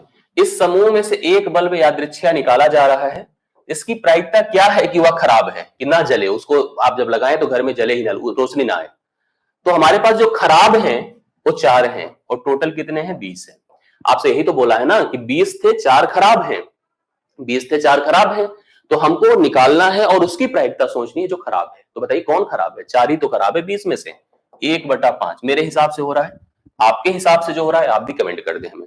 1/5 करेक्ट उत्तर इस प्रश्न का माना जाएगा। चलिए नोट कर लीजिए सब लोग, 1/5 1/5 is the right value. Yes 33 number पर पहुंच रहे हैं हम लोग, 33। ये देखिए, अरे इसमें देखिए थोड़ा सा अरेंजमेंट गड़बड़ है, लेकिन आप यहां से देखिएगा, ये हमने इसको ऐसे कर दिया, ऐसे कर दिया। मेरे पास देखिए ध्यान से 2 युगपत समीकरण दिए गए हैं। एक युगपत समीकरण है 5x + y = 7 है। दूसरा युगपत समीकरण है 3x + 4y, 3x + 4y = 18 है। हमसे पूछ रहा कितने हल होंगे इसके। युगपत समीकरण देखिए आपको थोड़ा सा प्रोसेस बता दूं। अगर a1x + b1y = c1 है, या प्लस c1 = 0 है, a2x + b2y + c2 = 0 है। इसके हलों के लिए, हम उनके हलों की प्रकृति को समझने के लिए हम 3 कंडीशन आपको बताते हैं। पहली चीज, यदि a1/a2 = b1/b2 = c1/c2 है, इसके अनंत हल होंगे, अनंत हल होंगे। इनफाइनाइट सोल्यूशन में भी पॉसिबल इन दैट केस।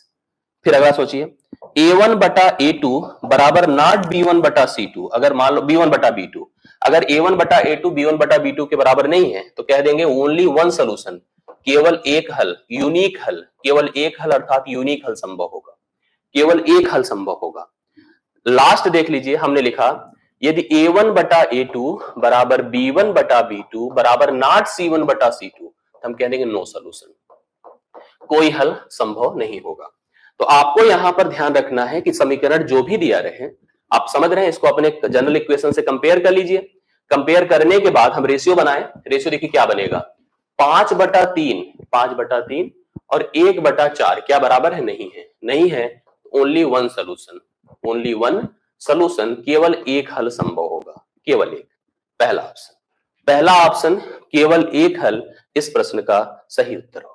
ये तीनों नियम याद रखिएगा और कंपेयर कर लीजिएगा, कभी अगर ऐसा हो तो अनंत हल बताइएगा, कभी ऐसा हो तो एक हल बताइएगा, और कभी ऐसा हो तो कह दीजिएगा नो सोल्यूशन, कोई हल ही नहीं है, उस प्रश्न का कोई मान, कोई उत्तर आप ज्ञात नहीं कर सकते हैं।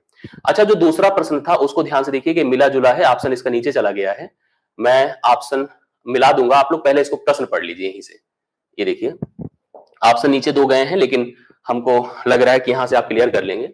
एक त्रिभुज एबीसी है, ध्यान से सुनिएगा, त्रिभुज एबीसी है, ये है त्रिभुज एबीसी, चलिए, कि माध्यिकाएं एडी, माध्यिका आप देख रहे हैं यहां पर एडी है, बीई है, माध्यिका जानते हैं ना, वह रेखा होती है जो कि किसी शीर्ष बिंदु से विपरीत भुजा को दो बराबर भागों में विभाजित कर देती है, ठीक। अच्छा, और CF ये माध्यिकाएं हैं, तो ये आपके पास जी पर सभी प्रतिच्छेद करती हैं।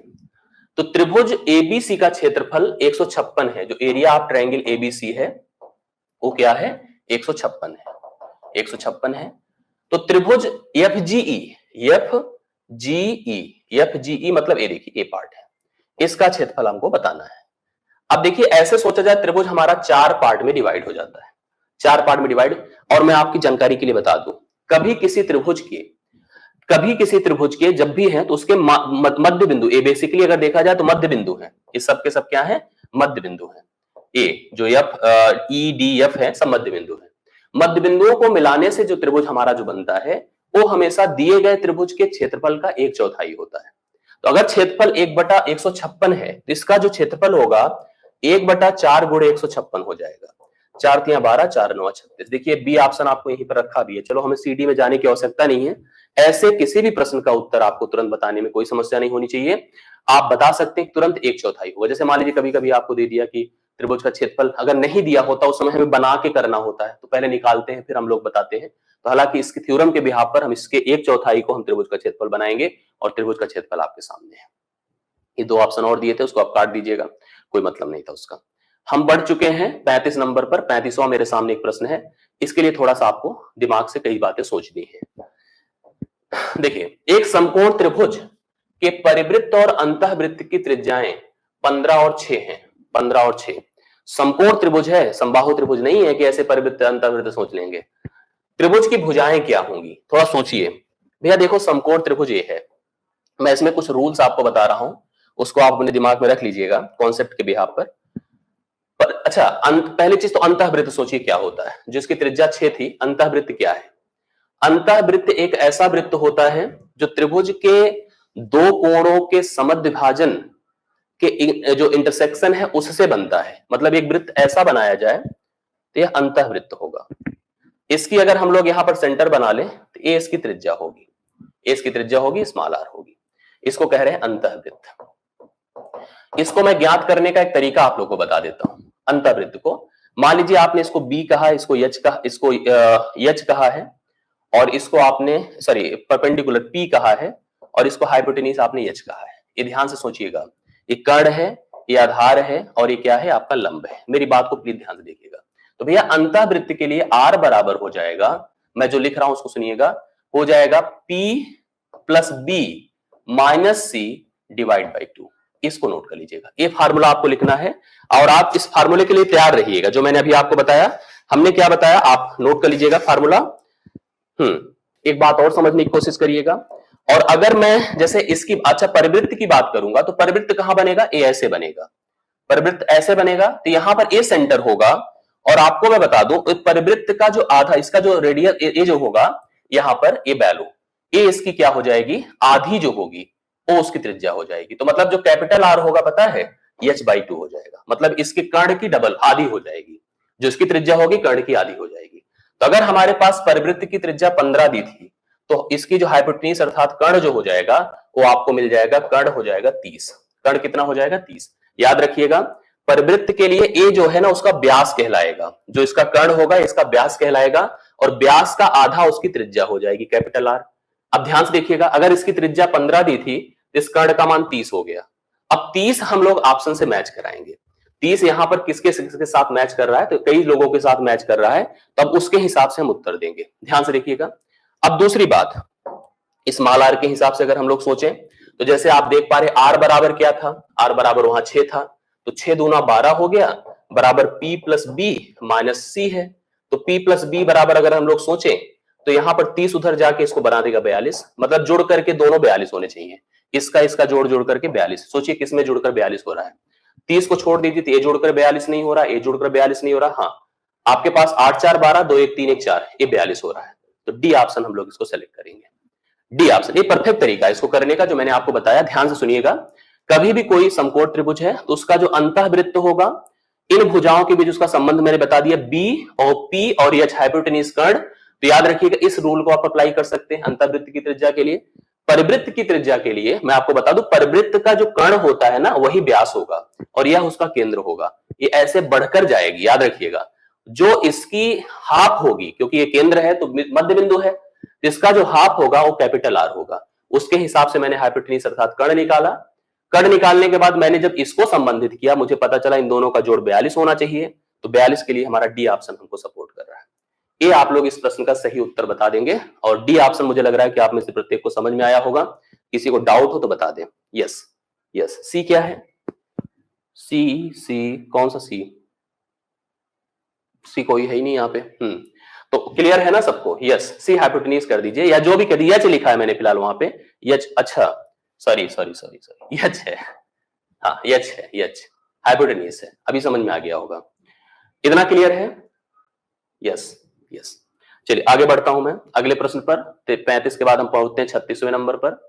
ये देखिए ये भी बहुत अच्छा सा प्रश्न है, आप ध्यान से देखिएगा। दो प्रतिच्छेदित वृत्तों के दो प्रतिच्छेदित वृत्त ऐसे होंगे, ये ऐसे वृत्त होंगे प्रतिच्छेदित।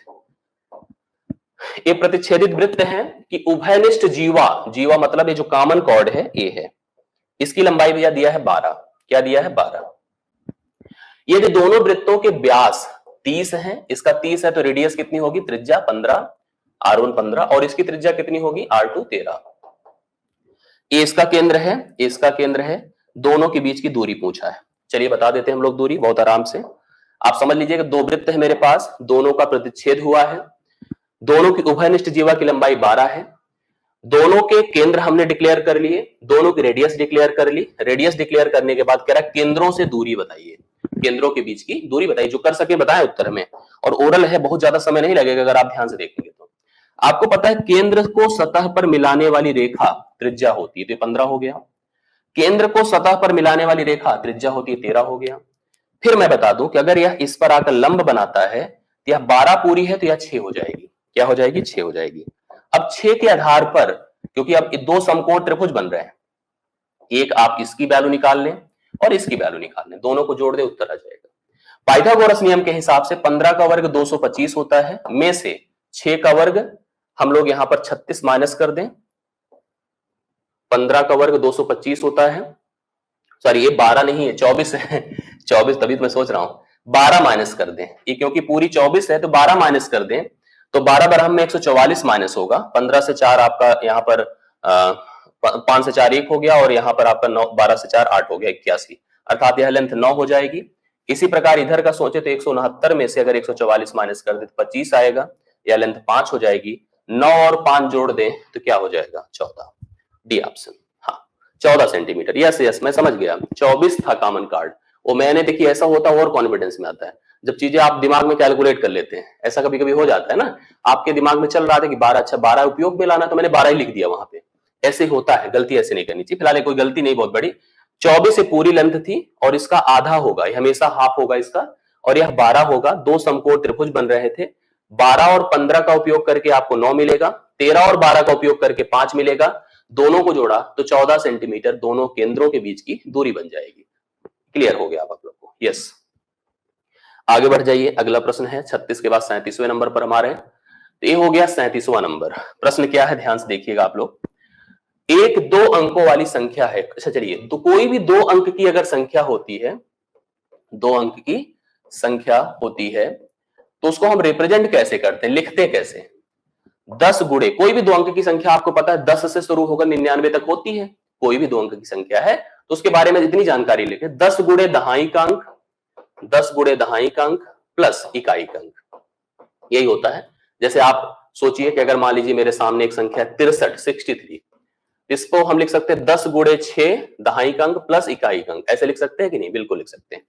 कहा 2 अंकों वाली संख्या जिसमें दहाई का तथा इकाई के अंक क्रमशः टी और यू है। दहाई का अंक टी दिया है और इकाई का अंक यू दिया है। ठीक ठीक है। के अंत में दाईं ओर 1 रख दिया जाए, 1 रख दिया जाए तो वह संख्या क्या हो जाएगी?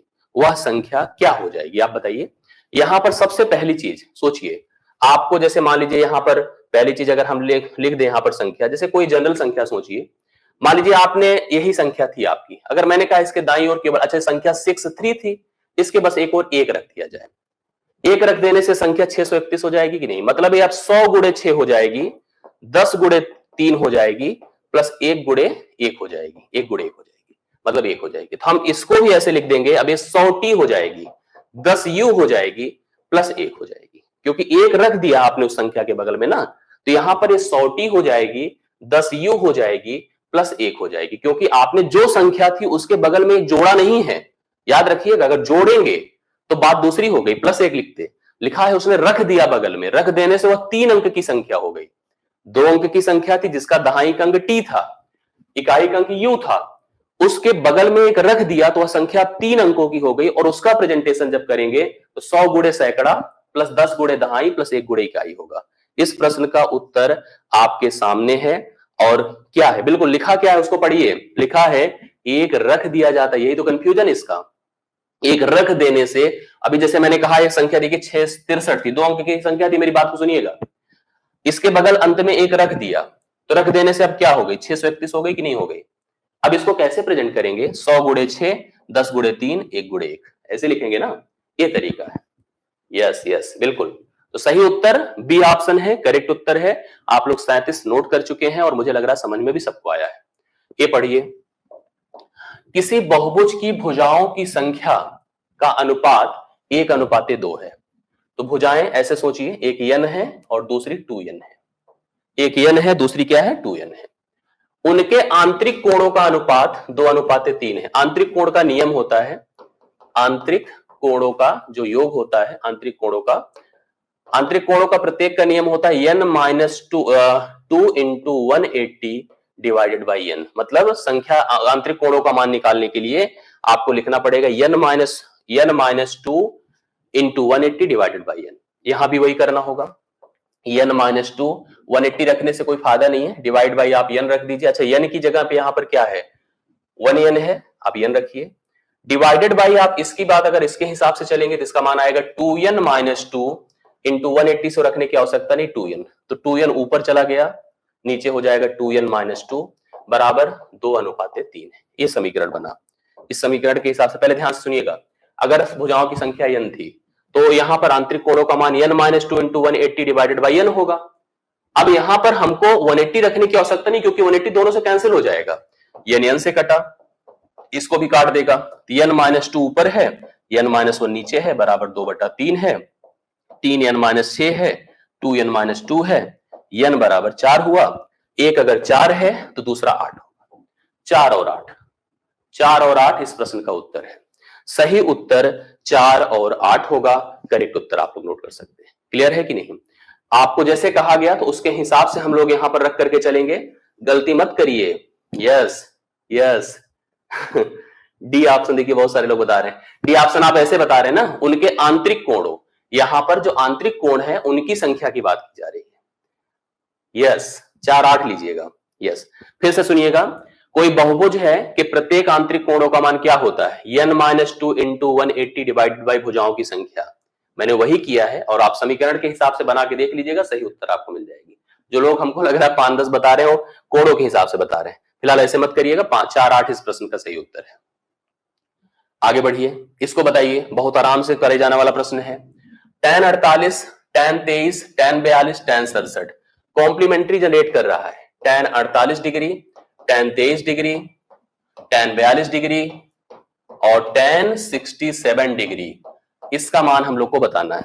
अब आप देख रहे हैं, आपको पता है कि tan थीटा बराबर cot 90 डिग्री माइनस थीटा होता है, या tan 90 डिग्री माइनस थीटा बराबर cot थीटा होता है। और एक जानकारी है आपके पास कि tan theta into cot theta is equal to 1 होता है। 48 जो है 42 के साथ 1 बन जाएगा, 23 67 के साथ 1 बन जाएगा, 1 का 1 से मल्टीप्लीकेशन होगा, उत्तर बी ऑप्शन हो जाएगा। मतलब सही हल आपका बी ऑप्शन अर्थात 1 आएगा। करेक्ट उत्तर है 1 ऑप्शन है इस प्रश्न की सही आंसर, उत्तर बी ऑप्शन है। नोट कर लें और हम पहुंच जाएं 40वें पर। ये देखिए, ये भी बड़ा अच्छा सा प्रश्न है। इसने कहा 80 मीटर चौड़ी एक सड़क है। देखिए मैंने बना दिया 80 मीटर चौड़ी सड़क, बिल्कुल बना सकते हैं। ये 80 मीटर ना, दोनों ओर आमने सामने समान लंबाई वाले 2 खंभे लगे हुए हैं। इन दोनों खंभों के बीच सड़क पर एक बिंदु है जिससे इनके जो उन्नयन कोण हैं वो क्रमशः 60 डिग्री और 30 डिग्री है। खंभों की शिखर के उन्नयन कोण क्रमशः 60 और 30। खंभों की ऊंचाई बतानी, ऊंचाई क्योंकि समान है तो हम लोग यहां पर अब इजीली इसको बता सकते हैं। ध्यान से देखिएगा, तो कैसे करेंगे इसका उत्तर, सोचिए। अगर ए लेंथ जैसे मान लीजिए x है तो 80 माइनस x है, क्या है 80 माइनस, 2 समीकरण आपके बन रहे हैं। एक tan 60 बन रहा है, tan 60 जो हो जाएगा क्या हो जाएगा पता है, h बटा x। tan 60 का मान होता है √3 बराबर h बटा x हो गया। दूसरा tan 30 बराबर h बटा 80 माइनस x हो गया, क्योंकि दूरी 80 थी। 1 बटा √3 है बराबर h बटा 80 माइनस x हो गया। यहां से h का मान निकालेंगे तो 80 माइनस x बटा √3 हो गया। दोनों h को आपस में कंपेयर कर दीजिए, दोनों h बराबर ही होंगे क्योंकि यहां से h बराबर √3 इंटू x होगा। जैसे ही कंपेयर करेंगे तो क्या हो जाएगा, देखिए ये हो जाएगा क्या कि √3x बराबर 80 माइनस x बटा √3, इधर जाएगा तो 3x बराबर 80 माइनस x होगा। 2x बराबर कितना हो जाएगा, 4x बराबर 80 तो x बराबर 20 हो जाएगा। अगर x 20 है तो √3 इंटू 20 हो जाएगा। ऊंचाई कितनी हो गई, 20√3। ऊंचाई कितनी हो जाएगी है, पहला ऑप्शन है 20√3। इस प्रश्न का सही उत्तर है 20√3। इसने बोला है खंभों की ऊंचाई बताना है जो कि 20√3 आ रही है। कितना, कौन सा ऑप्शन बता रहे हैं आप लोग, यस 20√3। देखिए अनुज गांधी ने बताया है, और कौन बता रहा है, अपना टाइम हाँ आएगा, रेवा रितेश टिचकुले बता रहे हैं, संदीप बता रहे हैं, अनिता बता रही। कंफ्यूजन क्यों है, 20√3 सही उत्तर है और इस प्रश्न का सही हल आपके सामने है। नोट कर लीजिए, करेक्ट आंसर है 20√3। यस 40 खत्म है, 10 अंतिम प्रश्न बचे हैं, तो मेरे हिसाब से अब ग्राफ के होंगे। तो ग्राफ पर आपको फोकस करना है, थोड़ा सा आप लोग अटेंशन बनाइए, ग्राफ की तरफ आगे बढ़ जाइए। ग्राफ में देखिए निर्देश दिए गए हैं 41 से 45 के लिए। नीचे दिए गए प्रश्नों का उत्तर देने के लिए निम्नलिखित पाई चार्ट का अध्ययन करें। पाई चार्ट आपको पता है स्पेशली डिजाइन किया जाता है किसी भी एक प्रेजेंटेशन को शो करने के लिए, किसी व्यक्ति की आय को शो करने के लिए, आय के द्वारा उसके खर्चों को निर्धारित करने के लिए।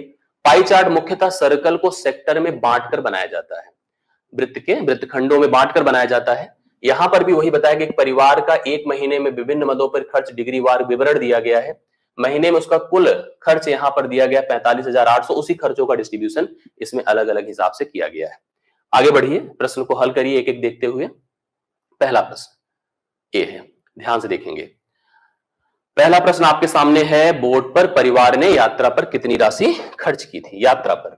अच्छा, आप यात्रा वाला देखिए कहां पर है, यात्रा ये है 79.2। याद रखिएगा, क्योंकि डिग्री को भिन्न में बनाना है तो उसको 360 से विभाजित किया जाता है।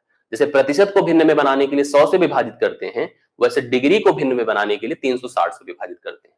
360 से विभाजित किया गुणे, क्योंकि कुल इसकी जो खर्च है यहां पर 45,800 है। 45, अब इसी को हल कर डालें, उत्तर आपको मिल जाएगा। चलिए मैं एक बार करा देता हूं, ध्यान से देखिएगा। ये दशमलव हटाएंगे, शून्य बढ़ेगा, 2 शून्य इसके तो ऐसे ही खत्म हो जाएंगे। 12 तिया 36, 12 छंग 72, 12 छंग 72, फिर 12 छंग 72, 3 से डिवाइड करेंगे 22 होगा, 22 को इससे गुणा कर देंगे, 22 अट्ठे मेरे हिसाब से 76, लास्ट में यही है, पहला ऑप्शन आएगा। 10,076 रुपए, 10,076 इस प्रश्न का हल होगा। कैसे किया, इसको हल किया तो यहाँ पर 22 आ रहा था, यहाँ पे 458, गुणा किया तो 2 अट्ठे 16, अंतिम में 6 वही दे ही रहा था, तो हमने पहले ऑप्शन को सेलेक्ट किया और यही हल है इसका। आप लोग भी करिए, स्लो मत होइए, स्लो होने से काम नहीं चलेगा। ऐसे प्रश्नों को करने का तरीका यही है, इसको भिन्न में बनाइए, गुणा मतलब वो रेशियो जैसे जनरेट किया जाता है उसी के बिहाफ पर हम लोगों ने यहाँ पर प्रश्न का उत्तर दिया। 41 हो गया, 42 पे आ जाइए। 42 क्या देखिए ध्यान से, प्रश्न जो हमको दिया है 42 नंबर पढ़ा हमने, तो मुझे ये दिख रहा है क्या, परिवार द्वारा दवाओं पर, दवाएं कहां है भाई, ये दवाएं जो है 39.6 है, ये मेडिसिन है। किराना, किराने पर किया गया खर्च, किराना ये है 82.8 है, 82 किराने पर क्या है, 82.8 है। तो इसमें वैल्यू निकालने की आवश्यकता नहीं है, सीधा सीधा आप इसका अनुपात बना लें। तो अनुपात देखिए कैसे बनेगा, पहले दशमलव तो हट ही जाएगा। चलिए मुझे 12 किससे कटता दिख रहा है, 12 से, हाँ 12 से, हाँ 12 तिया 36, 12 तिया 36, 12 सत्ते 84 नहीं, 12 छंग 72, 12 छंग 72, 12 9 108, ठीक है। 3 11 बार, 3 23 बार, 11 अनुपाते 23 कहीं है, हाँ डी ऑप्शन 11 अनुपाते 23 इस प्रश्न का सही होना चाहिए, करेक्ट उत्तर है। आप देख पा रहे कैसे किया गया है, हमने दवाओं का ले लिया और क्या ले लिया था, किराया ले लिया था, कहां है किराना, सॉरी नॉट किराया, किराना 82.8, दोनों को हमने यहाँ पर इवेल्युएट किया, एक दूसरे के साथ कंपेयर किया, उत्तर 11-23 हमें दे रहा है, तो हम भी वही मानेंगे और 43वें नंबर पर बढ़ेंगे। 43वां आपके सामने है, देखिए क्या है। यस, अगला प्रश्न हमारे सामने 43वां, परिवार में मनोरंजन और खरीदारी, मनोरंजन कहां है, ए है 36, और खरीदारी कितना है 68.4, देखिए 36 प्लस 68.4 को मिलाकर कुल कितनी राशि खर्च करी है, चलिए जोड़ देते हैं, 8 6 14, 6 3 9 1 10, 104.4 हो गया, 104.4 हो गया। इसको भी उसी तरह से दशमलव हटाएं, यहाँ पे पहले 360 लगाएं, 2 जीरो बढ़ा दें, गुड़े आपका 45,800, 45,800, 2 शून्य ऐसे खत्म हो रहे हैं, काटिएगा तो ये भी कटता दिखेगा, 12 तिया 36 हो रहा है, 12 अट्ठे 96 है, 4 4 कितना हो जाएगा, हाँ 12 तिया 36, 12 अट्ठे 96 हो गया, 96 फिर 4 4, 12 तिया 36 हो जाएगा, 36 8, 12 सत्ते 84 हो जाएगा। अभी भी इसको आप काट सकते हैं यहाँ पर 87, 12 सत्ते 84 हो रहा होगा, सॉरी 4 4 8, तो 3 से फिर काट दीजिएगा, यहाँ पर 3 दूना 6, 3 9 27, 29 से इसको गुणा करेंगे, 8 9 72, मेरे हिसाब से आ रहा 13,222 रुपए। ये देखिए 104 कितना हो रहा था, 104.4 हो रहा था जोड़ने पर, 360 से भाग दिया, दशमलव हटाने के लिए शून्य लगा दिया, इसके बाद कैंसिल किया तो 29 बन रहा, 29 गुणे 458 है 13,282, इस प्रश्न का सही हल होगा। आप लोग भी देखिए सही उत्तर बता रहे हैं, करेक्ट हल है 13,282, नोट कर लें और बढ़ जाएं अगले प्रश्न पर। 43 के बाद 44वें पर पहुंच रहे हैं, 44वां नंबर, इसको पढ़िए क्या बोला है, परिवार द्वारा किराना मनोरंजन, चलिए किराना कहां है भाई, किराना ये है 82.9, 82.8, गलती नहीं होनी चाहिए, मनोरंजन मतलब 36, मनोरंजन मतलब 36, और निवेश, निवेश कहां है, निवेश 54 है, चलिए 54, 54 पर मिलाकर खर्च राशि, कुल यात्रा पर खर्च राशि की लगभग, अच्छा ये तो हमारा ये 3 का है, और इसके बाद यात्रा अलग कर देंगे हम लोग, यात्रा कहां है, ये है 79.2 है यात्रा, पहले इसको जोड़िए, 50 ये तो 90 हो गया, 90 80 109 8 17 172.8 होगा, जोड़कर देख लीजिए फिर से, 50 30 80 90 हो गया, 90 80 170 तो 172.8 है, इसका प्रतिशत इसको बनाना है, इसका जब प्रतिशत बनाएंगे तो ये गुणे 100 होगा बटे 79.2 होगा, दशमलव दोनों का हट जाएगा, काटेंगे तो कटेगा, जो भी जहां तक संभव हो वहां तक हम इसको काटेंगे, और काट करके इस प्रश्न का जब हल करेंगे, पूरा जब इसको हल करेंगे हम लोग, लगभग लगभग मैं आपको बता दूं 218 के ऊपर आसपास वैल्यू आएगी, तो डी ऑप्शन इस प्रश्न का हल है। जब आप इसको देखिए काटिए दोनों को, 12 से इसको भी, 12 से इसको भी, एक समय ऐसी स्थिति आएगी कि वैल्यू आपको लगभग लगभग 218% की, वैसे भी दिख रहा था, 2 गुने से ज्यादा दिख ही रहा था, तो उत्तर हमारा जो है लगभग लगभग यही आ रहा है, इस प्रश्न का उत्तर बन रहा है 2 गुने के आसपास, तो 7 दूना 14 देखिए, उससे ज्यादा जा रहा है, ज्यादा इतना जा रहा है कि 209 को कवर नहीं कर पाएगा, ये दोनों तो वैसे भी नहीं हो पाते, ना। ये ऑप्शन थोड़ा सा कंफ्यूजिंग में था, लेकिन जब मैंने देखा कि 7 दूना 14 काफी ज्यादा है, 9 तक काम नहीं चल पाएगा, 218 हो रहा है करेक्ट आंसर के तौर पर। आगे बढ़ता हूं, 44 के बाद 45वें नंबर पर हम पहुंच रहे हैं। ये देखिए, परिवार द्वारा दवाओं पर खर्च राशि, दवाओं पर खर्च राशि, दवाओं राशि खरीदारी पर खर्च राशि की कितने प्रतिशत है। दवाएं कहाँ हैं, देखिए दवाएं है 39.6 है, और खरीदारी कहां पर है, ए है 68.4 है। गुड़े 100 कर दीजिए बटा 68.4 है। उसी प्रकार का प्रश्न है, दशमलव हटा दें। अगर चाहें तो आप इसको थोड़ा सा ऐसे देखिए इवेलुएट कर लें, हालांकि उत्तर आप में से जो बता सकते हैं प्लीज बता दें। हाँ, 12×3=36, 12×3=36 ठीक है।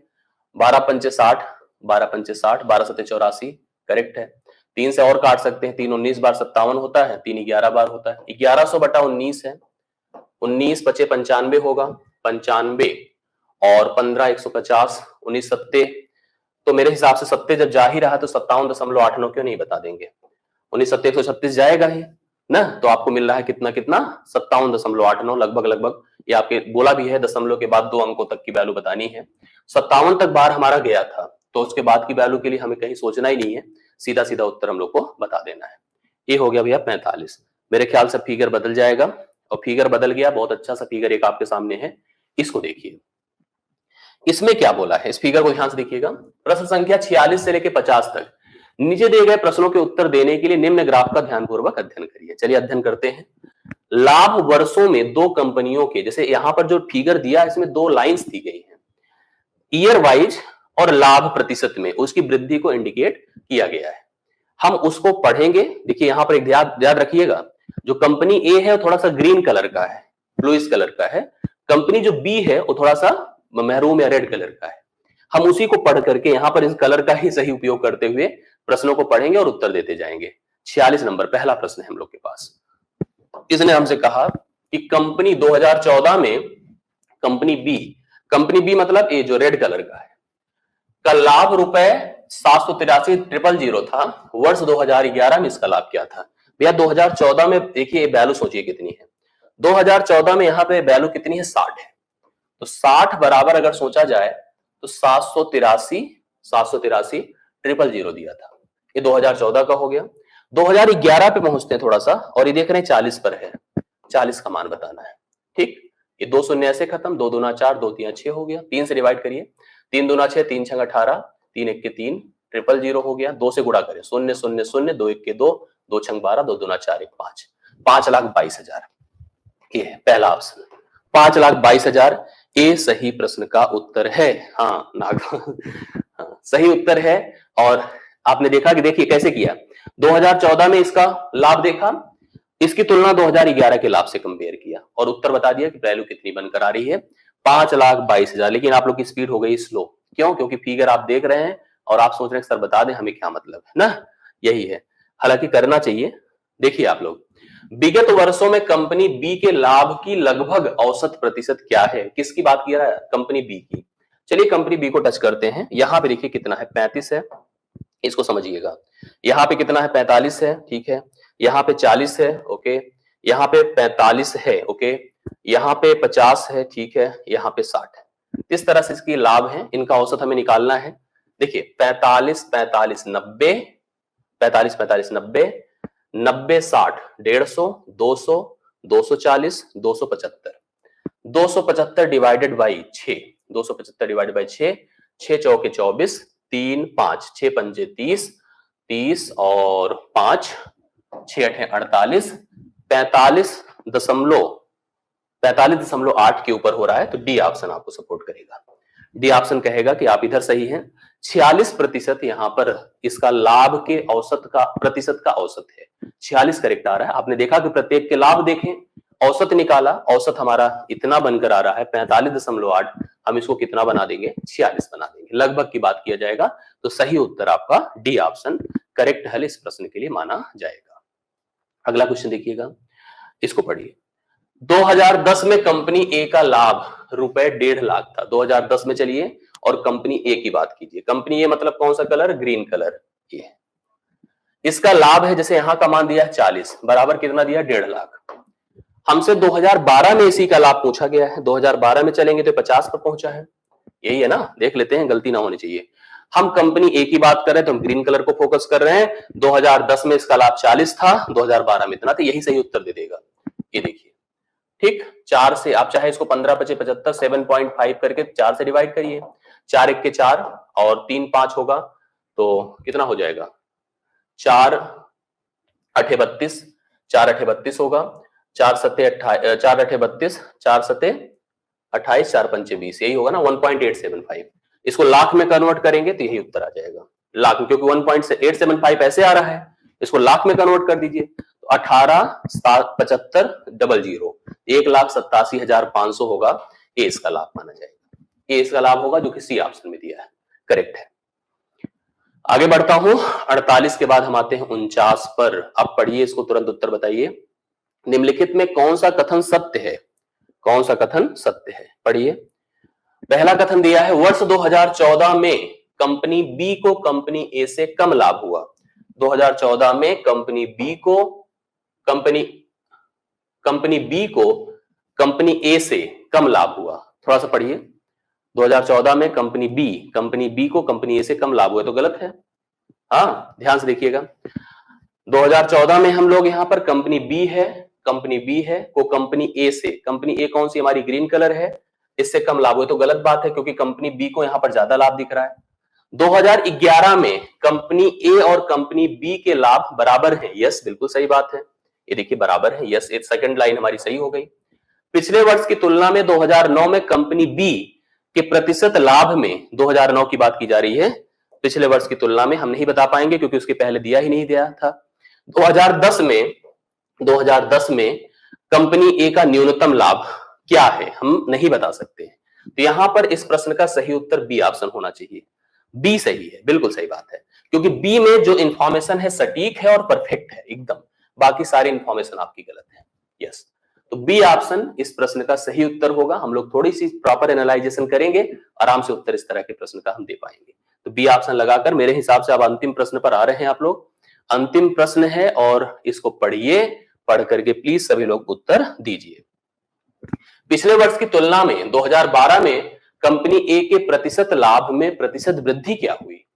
2012 की बात करिए और चलते हैं कंपनी ए के पास। कंपनी ए मतलब ग्रीन कलर, यहां पर है 50 और इसके पहले था 40। वृद्धि देख लीजिए, देखिए 2012 में है, कंपनी ए को देख रहे हैं, 40 से 50 हुआ है, मतलब 4 से 5 हुआ है, तो 1 की वृद्धि है। प्रतिशत में कन्वर्ट करें, 1 गुणे 100/4 होगा, 4 से भाग करेंगे 25% की वृद्धि नजर आएगी। 25% इस प्रश्न का सही उत्तर है जो लोग बता पा रहे हैं। कैसे, 2012 में हम हैं, कंपनी ए को टारगेट कर रहे हैं जो कि 50 लाख की 50% की थी, और 2011 में पिछले वर्ष में वह 40 थी, 40 से 50 मतलब 25% की वृद्धि। डी ऑप्शन इस प्रश्न का सही हल माना जाएगा। ए हो गया 50 प्रश्न, जो लगभग आपकी परीक्षा से रिलेट करते वाला प्रश्न था। बहुत बहुत धन्यवाद आज के लिए, थैंक यू सो मच।